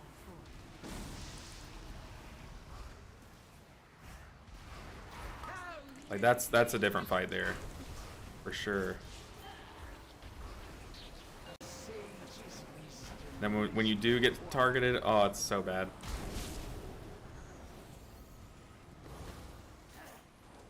Focus boss. Woo. Not even close. Oh my goodness, I haven't breathed since we started that fight. That is crazy. That was crazy. Was the Frost DK just like in AoE build? And we get a trinket? Is that trinket good on Disc Priest? Probably not like too crazy, right? Oh man, I am stressed. I do. Oh, I don't need staff actually. A huge staff though. We give more haste than ours, but I think we're fine with what we've got. Huge upgrade though, item level wise. Pretty big. Oh, I am stressed to the max. After this key, would you mind showing talents? Yes. I'll show talents, and once we land from our Hearthstone, I'll show talents again. I think you're running some less than great ones if you're open to that. Oh yeah, for sure. As long as it's like, it doesn't take me too far from my comfort zone with this spec, I'm down to like swap to what's more optimal. But I kind of am, I'm just playing what I know across the board, and then I'm trying to slowly kind of optimize as we go along. Ooh, but we are about to swap alts. So what alt do you guys want to see next? Or do y'all want me to stay on the Disc Priest? So type either like I think the 3 big ones that are going to get the most votes are Disc Priest, like stay on Disc Priest, Evoker, or Holy Paladin. So if you want your vote to like really matter, vote one of those. And I think that's where people are going to vote for. It's less buttons, actually. Ah, okay. Bit dry, I don't want to see backseat. Also, okay, so I am running the Fade thing. So I need to be pressing Fade a lot more often. And I also probably should find a way to swap here. Mistweaver. Jellybean confirms that Mistweaver. I mean, if y'all want me to like try to get some IO on the Mistweaver, then that's also an option. But I doubt... I don't think that's very optimal for my for this challenge. Cosina says Paladin. We've got the only person voting right now says Paladin. Well, okay, Jellybean, you are voting Mistweaver, but oh goodness, that is funny though. I still need 2 priest keys, so we could. I mean, obviously we could do that too, but yeah, we got Subal set Evoker. I would drop the points from, while Hymnal is telling me what they would drop. We will take a look. We've got 2 Paladin, 1 Evoker, and 1 Mistweaver, 1 honorable mention. Just been pumping out some 8s or 9s with mine, and would love to see your talents and playstyle. I do plan on posting maybe a video this weekend of me doing a key. Tommy also votes for Mistweaver. Okay, so Mistweaver actually has 2 votes now. I mean, if y'all want me to play Mistweaver, I'm down. I'm down. I know I'm a Mistweaver YouTuber, and although we're in the middle of this challenge, I know some people still want to see me play Mistweaver every now and then, so I'm down. I'm down if you guys want me to. But we have time for 1 more key. I just want to make you guys... I just want to make y'all happy, so whatever y'all want to see. It's a Friday. I'm down to clown. You drop the points from Paladin, Mist all day. So 3 votes Paladin, 3 votes Mistweaver, 2 votes Evoker. Oh goodness, it's very close. Let me see. You would drop Crystalline Reflection, Halo, Rhapsody, and Angelic Bulwark. I kind of like Angelic Bulwark because I'm a bad player. You're the go to Mistweaver, but play what you want, dude. I do want to play the Mistweaver, but I know this challenge is like... We kind of have like so many keys to do, and then we did just get 2 more Paladin votes, so... I promise I'm not done playing the Mistweaver. Like, I play the Mistweaver for raid and everything, but, so the challenge is we're getting all 7 healer specs, both priest specs, like, every healer spec to 2,500. And, like, we are kind of on a time crunch, because we are racing versus the end of the season. But yeah, okay, a big influx of Paladin votes, so we'll get some Paladin keys in. But yeah, I'm still, like, we've already gotten our Mistweaver across the finish line, but I will do, I do plan on making a video this weekend about, what am I saying? I want to make a video talking through the changes that are coming to Monk in, for the patch, the mid-season patch. And then I also want to do a key with Paladin. Are you streaming on Twitch currently too? I am, Jellybean, on Twitch and YouTube. Normally I do a poll on Twitch and then just let YouTube type, but, you know, it's kind of like, I don't know. I kind of feel like just letting people type is the better way across both platforms. I think we still have several months before the end of the season. Yeah, we have plenty of time. But the main reason why this week is very important to get keys on all the alts is because of this, this quest. Gearing is going to be the biggest hamstring, and this quest, getting it completed on all the alts, will be huge across the board. What does the armor cosmetic at 2,500 for Monk look like? I don't know. I haven't really looked at cosmetics. Are you talking about, like, what does my Mog look like?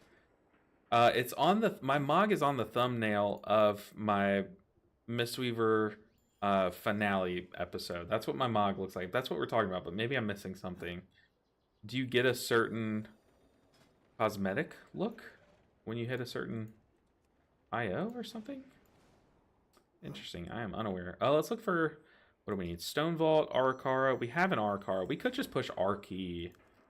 This first one will be kind of easy. It's just a +3. I mean, I say easy, but our item level is kind of low. Our item level is pretty low. Just popped a follow on Twitch. Thank you so much, Elvine, for the support. Y'all are amazing about the support on this series and just across the board. I think I always say it, but I definitely think I have the best group of people that like view my videos and my content and stuff. I definitely would if all the content creators of YouTube went at war for just who had the most wholesome and the most like fun chat to talk to, I definitely think I would win.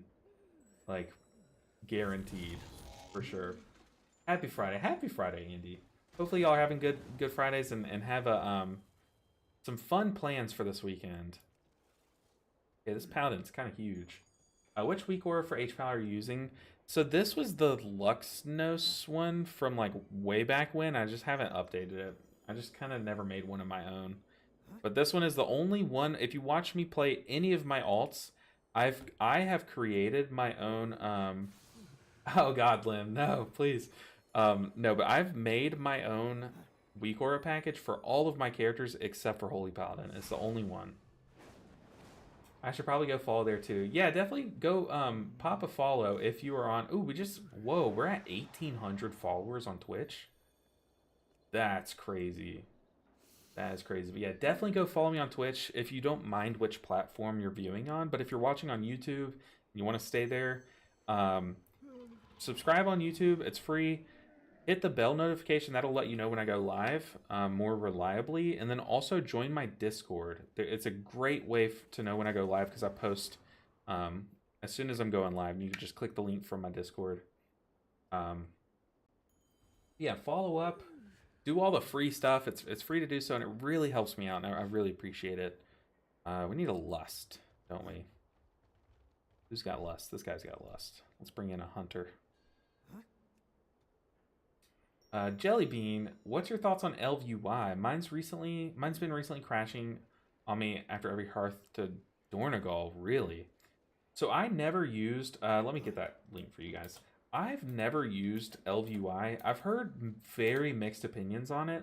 Like, it's very good and versatile, but it is very complicated. And when it breaks, like for you, it's breaking right now. It's really hard to fix because of how complicated it is. Like, you really have to know what's going on. So I don't use it. And I like just using base UI with different changes to it, you know. But people who like it really like it. So if you're one of those people and you really like it, then you know, stick with it. It's not horrible. It gets the job done. So but I prefer using like Cell plus base UI, but I use an add-on that removes my action bar 1, then I turn off all my action bars.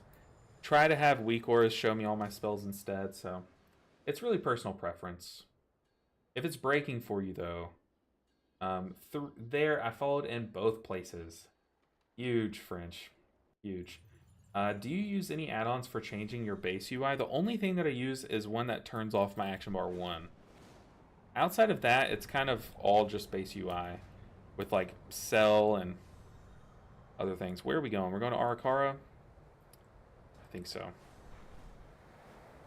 Oh, okay, cool. Where can I get your UI pack from? So in my Discord, most of my UI is posted in the My UI channel, especially like on Monk. I have my UI and my weak auras all posted there, but I don't like post like every add-on that I have because like, I don't know, there's just so many obscure ones that do like small little tweaks.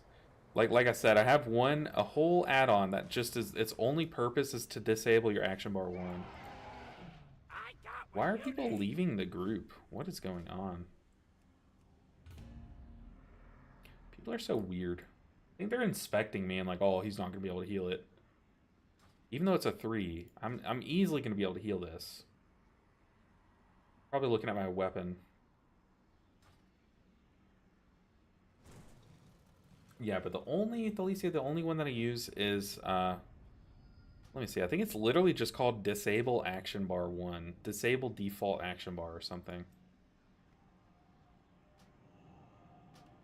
Let's see, we still have Lust, B-Res, we're chilling. We got 3 B-Res specs. So if I die, we are covered.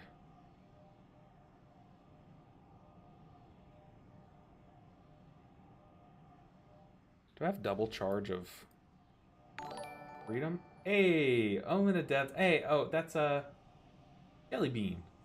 I'm probably gonna, whenever I see your chat on Twitch, I'll probably call you Omen, but then on YouTube, I'll call you Jelly Bean, but I know it's the same person. But thank you so much for the support.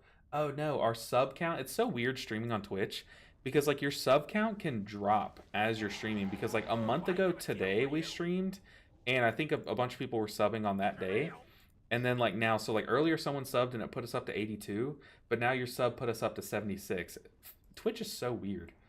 But yeah, if your sub has fallen off, double check, and if you have your Prime sub available, make sure and use it every month, because it takes money from Jeff Bezos, and it's free to do so. So yeah, I made the YouTube account when I was young. Omen is fine. Okay, I'll try to remember that.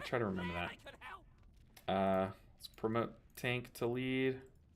Put a mark on his head. We're good to go. Yeah, double check, because I think my Prime sub fell off last night.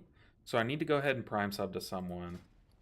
I'm thinking either dropping... I always drop it on either Vesperil or Kitboga. Just whoever I'm in the mood for. But HPAL Pog, holy, you came at the right time. Perfect timing. Okay, everyone's ready. I'm just going to start it. YOLO. Let's just go. It's a small key. No one needs to pop meta beforehand. We're chilling. The true lesson of the void. All right, Holy Paladin mode. The hardest part of this challenge is like today. Just put yourself in my shoes. Today we had to remember how to play Druid at a.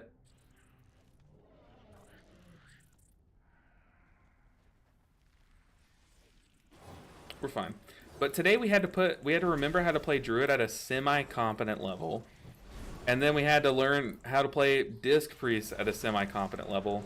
And then now we're swapping over to the Paladin. So it's like the hardest part of this challenge is just how much like shifting our brain has to do. Like we have to be in so many different gears all within the same stream. Like it really adds up and it's very taxing.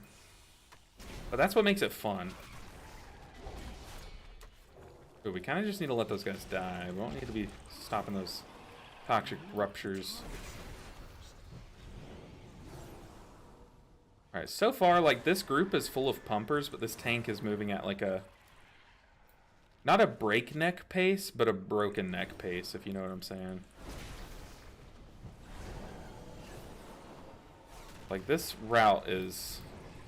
this tank definitely seems new, but that's fine. Do you see it? A stone to call forth the darkness.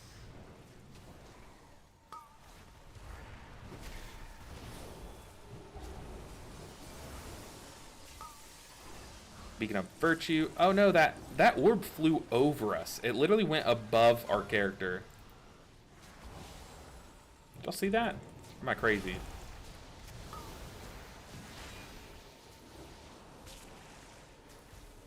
Very weird. Okay, the hardest part of this dungeon, I think, will be this mini boss up here. But I guess if it's tyrannical, it's not even tyrannical. +3. I always respect a Vesperil Prime as an enjoyer myself.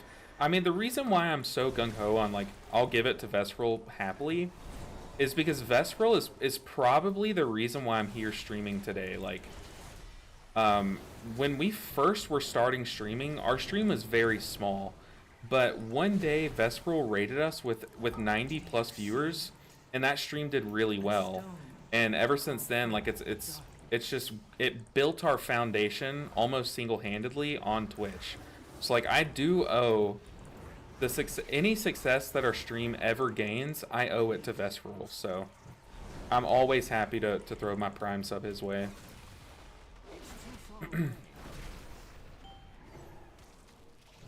Uh-oh. Uh-oh. Yeah, we definitely pulled this mini-boss. We're definitely here.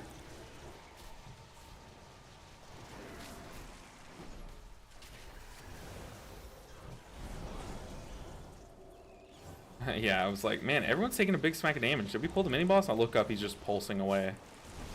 Yeah, we did.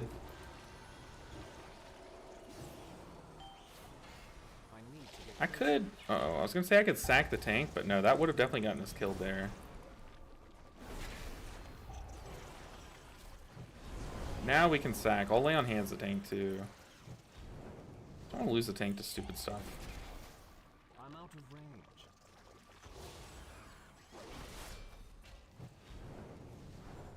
Whew. What's the highest key you've timed in the challenge so far? So on my monk, I mean, we got to 2500. I haven't really pushed on my monk yet, but I kind of want to start running some keys with my guild, and we can push like 12s and maybe even like some 13s. But so far, I've only done like an 11 on my monk. I just got to 2500, then I've kind of just been chilling, like coasting, working on the other alts. But on our druid, we did an 8. And we can do a 9. I got to the point today where our key is a 9, and I finally have 4-piece, and I want to attempt a 9 again. But we attempted a 9, and what was happening was that we could do the healing, but if we got targeted by a mechanic, it was a Grimbatal, it was the first boss. If we got targeted by the dot while the boss was channeling his thing, we ourselves could not survive it because we were just too low item level. So I just kind of told everyone, I was like, hey, you know, if y'all want to call it here, I wouldn't blame you. Like, don't feel bad about leaving, and they did leave. So, but our highest so far was just an 8 on that, and I think on our shaman, our shaman's so weird because it's like 560 item level. Like, I think at this point it's our lowest item level character, but it's still being brought to like the same level keys as our other alts. So like, for example, I think our paladin has higher item level than our shaman, but we're being brought to like super high keys like for the shaman. Like I think I did a 6 on our 560 shaman, which, you know, scaling wise, that's probably the highest key that we've done on this challenge for sure. You swap to the ads, people. But numbers wise, an 8 is the highest we've been able to time on our alts. But that will change once we start pushing our druid more.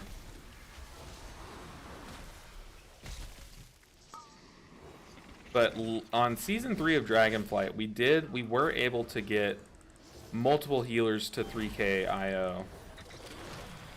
But we ended up running out of time before we could finish all the healers. So if you're someone who watched that series back in the day, that's why it kind of abruptly ended. Just because the season ended, we just didn't finish in time.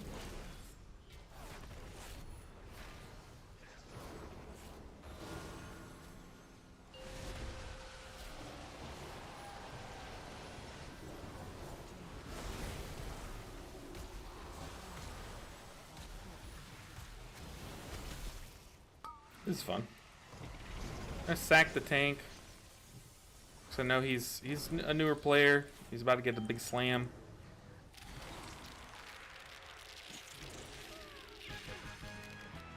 I honestly I thought the boss was dying before I died, so that's a big old oopsie. The tank rezzing me or? Sweet. that was really bad. I had the assumption druids weren't in a great place this patch HPS wise.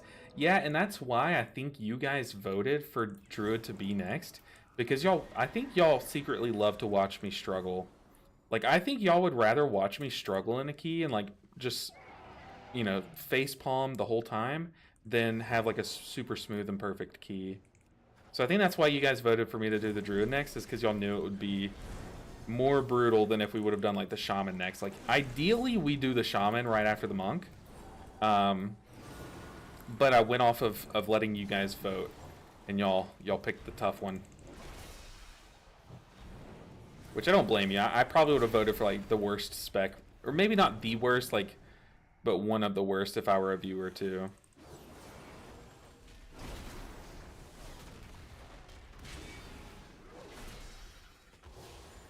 Let's see if we can just pump some damage here. Kind of curious to see how bad our damage is. I need a target. I don't have a target. Oh yeah, it's real bad. That's about a 5th. If I put down Surging Totem on my Shaman, it does about 120k DPS, like on some pools. Like that pool, it did like 120 to 140. Here I used all of my holy power, all of my holy shocks even on damage, and it did 50k. That is so bad.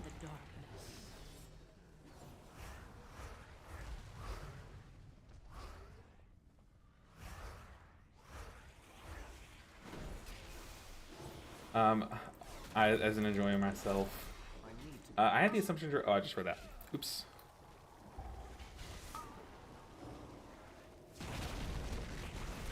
Uh-oh. Lay on hands the tank. Does lay on hands also heal into Beacon of Virtue? Because I probably should have beaconed before I lay on hands. But I guess the reason why you lay on hands is because you kind of need it that global.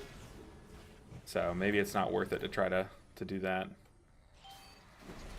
Was that our awakening proc? Yeah, it was. So I still have wings up. I think we wings this next pool. Okay, no, we wings here because I was anticipating this guy to be pulled next. Do you see?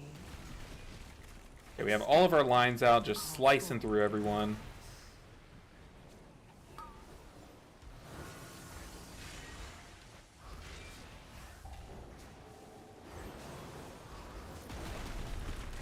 Getting a little hairy, but it's okay. I'm out of range.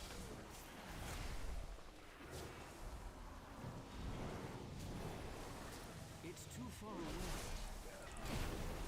I hate the voice of this character. Like, I love the voice on my monk. Like, I can't do that now. Like, that's how my Tauren monk sounds. But on this character, I'm too far away. Like, ugh. It just gives like Draco Malfoy vibes, you know? Like heavy Draco vibes. A +3. Yeah, it is just a +3, but it's a +3 where we have like no item level. So we were having people join the group, look at my item level, and then leave the group. So like, you know, I know it's not super exciting watching someone do a +3 like on paper, but then when you look at our item level, it's like, okay, so like maybe this is worth watching, you know. But you know, we have to start with somewhere. And right now this character, our key was a +3, so we're just gonna push up our key this week. See how high we can do that way, you know. That's the fun part. It doesn't. Oh, at what item level does Resto get good? Mine's so bad it's hilarious. That's the fun part. It doesn't. Yeah. It never becomes like good. Like, you either have to use all of your globals to do healing and do 0 damage, or like you kind of int to do damage. So it's definitely not, it's just not, like, let's be real, it's not as good as other healers right now. But tomorrow, at what item level does Resto Druid get good? I don't know about item level, but I know what date it gets good. So next week, starting with the mid-season patch, it's gonna get good, right? It'll get pretty good.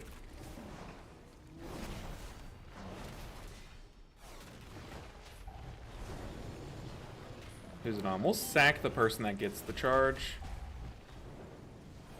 I think just group-wide safety is always nice.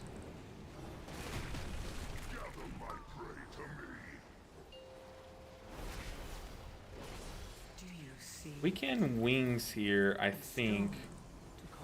I can always freedom someone if I need to. Well, never mind. That person does not need to take the B-res during this phase. Yeah, we know our tank is new. At least new to tanking.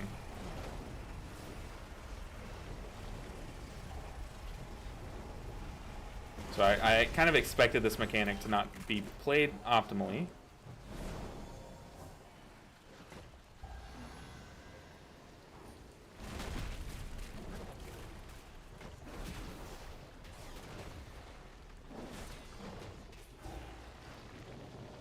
Do I have sack up? I don't. But we have aura mastery. Aura mastery saved his life there. Like, hands down. He was at like 1% health, or sub 5. Do you see? Yeah, we had to freedom the warlock. We didn't have to. I guess we're killing the boss here, but I like to think it helped, you know? Oben said, I seem to only be able to pump dungeons with the casting playstyle for Mistweaver. Don't do much / any damage, but gets the key done. I mean, play the game how you enjoy it, you know? It definitely is optimal to swap off that build, but like for you, if you're just only able to do dungeons that way, then it's like it's not optimal to not be able to do a dungeon, right? So, and there is a huge learning curve with the other build. Ideally, you start just having rough dungeons just to get practice in. Like you make the swap now and start learning the muscle memory and stuff, but do what you gotta do, you know? It's at the end of the day, it's you playing your characters. Don't let anyone tell you what to do.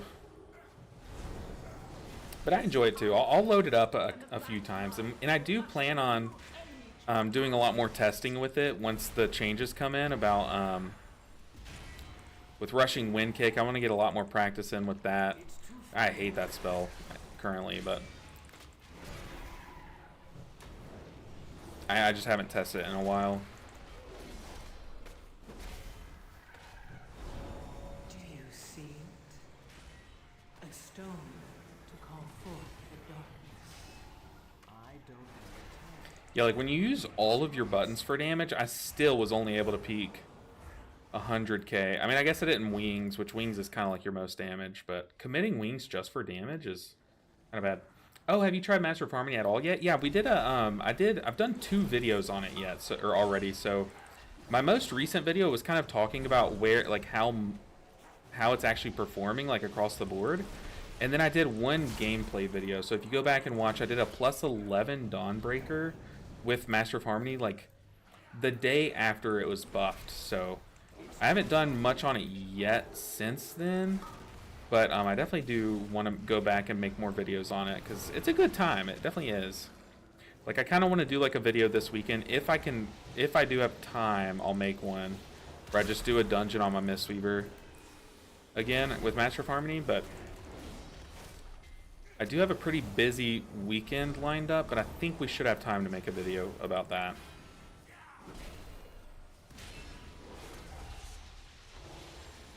Do you see it? I think I'm safe.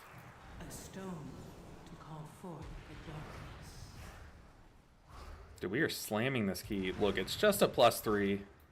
But you take the small victories, right?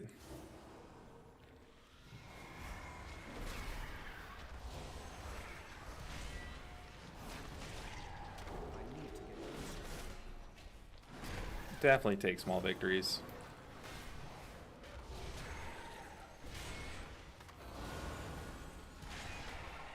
There, used Divine Toll 4 damage, but didn't get to use my Holy Shocks after the fact. Still less than 100k. It's crazy how little damage they do. Oh man, I'm behind then. I'll give the vids a watch tomorrow. Yeah, definitely if you don't know the videos I'm talking about, definitely check this weekend. Like spend some time this weekend if you like my video. If you like my videos, I have a couple new ones up. Go back and make sure you've seen them because I don't think they've been recommended too much. Like I try to look at the analytics of my videos and it looks like YouTube has kind of not shown those to a lot of people. So there's a good chance that it kind of just hid the video from you. It's like, I don't know if this person's going to like this, or we haven't heard this person talk about Master of Harmony. Maybe let's not show this video to a lot of people, you know. What's your favorite of the healers? I honestly, like, if you asked me, like, before the season started or, like, meta aside, I would have said Resto Shaman. I've just really liked it outside of Mistweaver. Mistweaver is the obvious answer. But I love playing Resto Shaman. However, in its current state, I really, really have been enjoying my Holy Paladin. Like, a lot. Okay, also, I don't really know how to play this fight on the Holy Paladin. I'm not going to be, like, too crazy about optimizing my damage, because, let's be real, we're a Holy Paladin.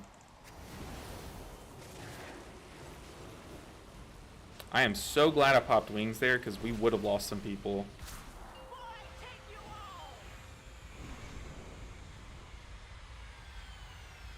We're immuning the tank. The tank would have died had I not immuned him.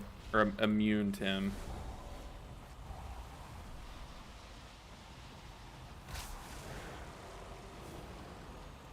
Oh yeah, we are carrying this boss utility-wise.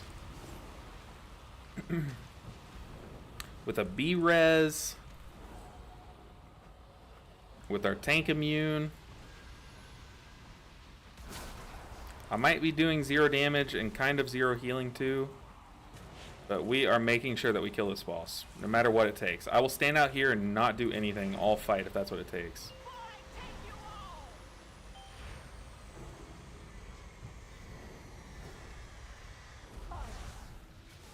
There's always one.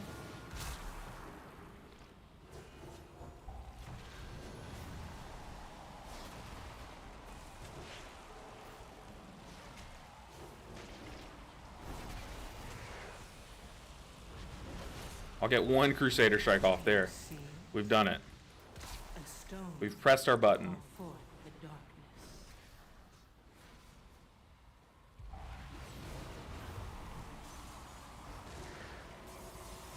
An Aura Mastery. Uh-oh.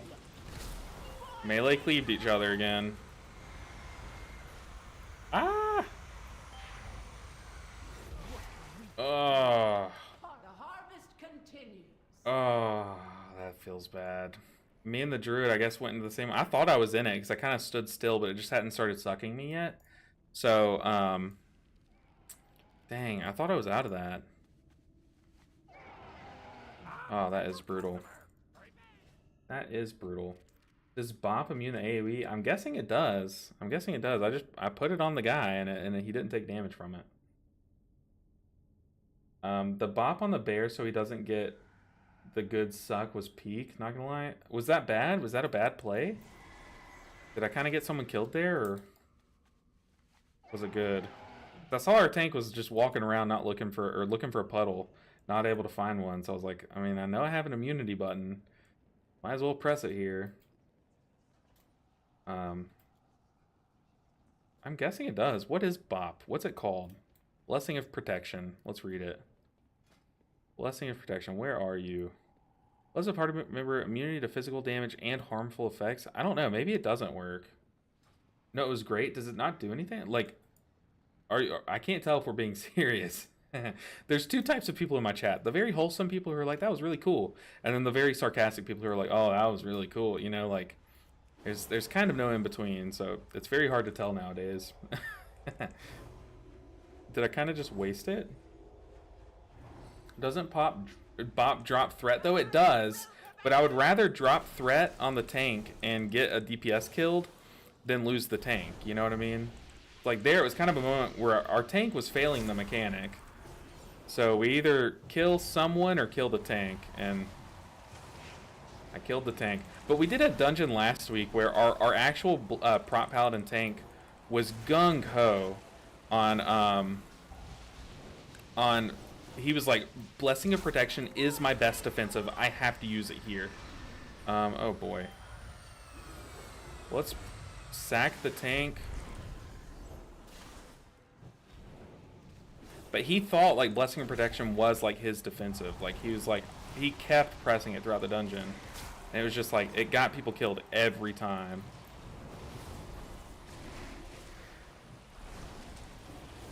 But there, I mean, it was kind of like my last resort, you know what I mean?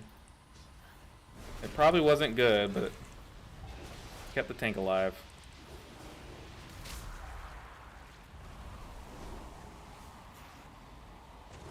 Because if tank dies, we die anyways, right?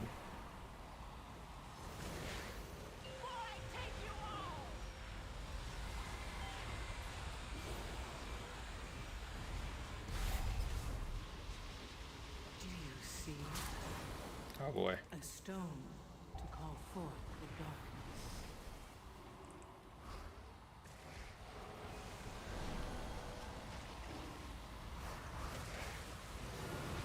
darkness. They love cleaving each other with that. Okay, we're gonna kind of hang out around this puddle and claim it.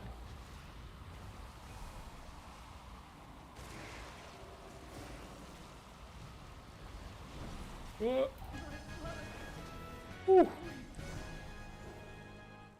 Ooh. Do a poll in chat. Who are you repping? Team Wholesome or Team Unwholesome? I don't think we need a poll for that. I think we can kind of just tell. Like, I think we can tell. Okay, do we need this cloak crit verse? I don't know. I don't know what stat. I think you want like what, haste crit on paladin? I don't think that's like a crazy good one. But hey, we timed our 3 and I think it became a 5, right?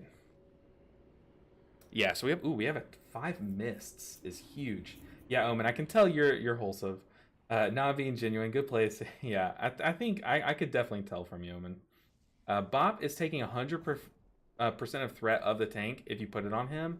Yeah, you remember that paladin tank? Yeah, I knew the risks to immuning the tank there. Because yeah, it definitely drops threat on the boss. But like I said, I think it's either lose the tank or lose like maybe 1 DPS, and I chose the DPS. I don't even think we lost a DPS to aggro there because I think the boss was channeling. Like I stand by it.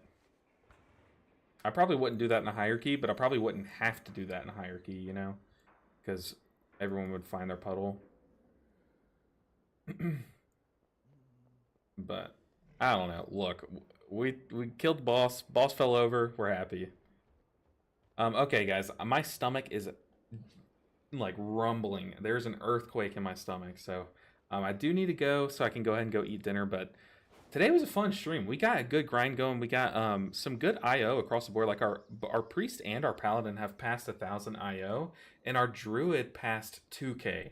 So we're getting really close to the druid passing 2,500. But yeah, hey, you're gonna bounce too. Hey, perfect timing, Omen. But guys, today was a fun one. Friday streams are always a good time. But make sure and tune in on Monday. Once again, stay tuned over the weekend. I'm going to post some videos, but I'm also posting an announcement. We are going to have to skip some stream days because me and my wife are going out of town. So stay tuned so you know, like, you aren't anticipating a stream there. We'll try to make them up too. But yeah, I'll post all of that and more in the Discord. But thank you guys so much for such a good stream. And I hope y'all all have a great weekend. It's so nice seeing each and every single one of you guys in chat. Y'all are so fun to talk to. Like, maybe having friends isn't overrated. Maybe are we friends? Did we just become best friends? No. Thank you for the stream. Enjoy your meal. Thank you, guys. Have a good weekend. Thank you, Subal. Take care, guys. All right, I'm going to end the stream now, but it's always fun. Go enjoy your weekends. I'll see you guys on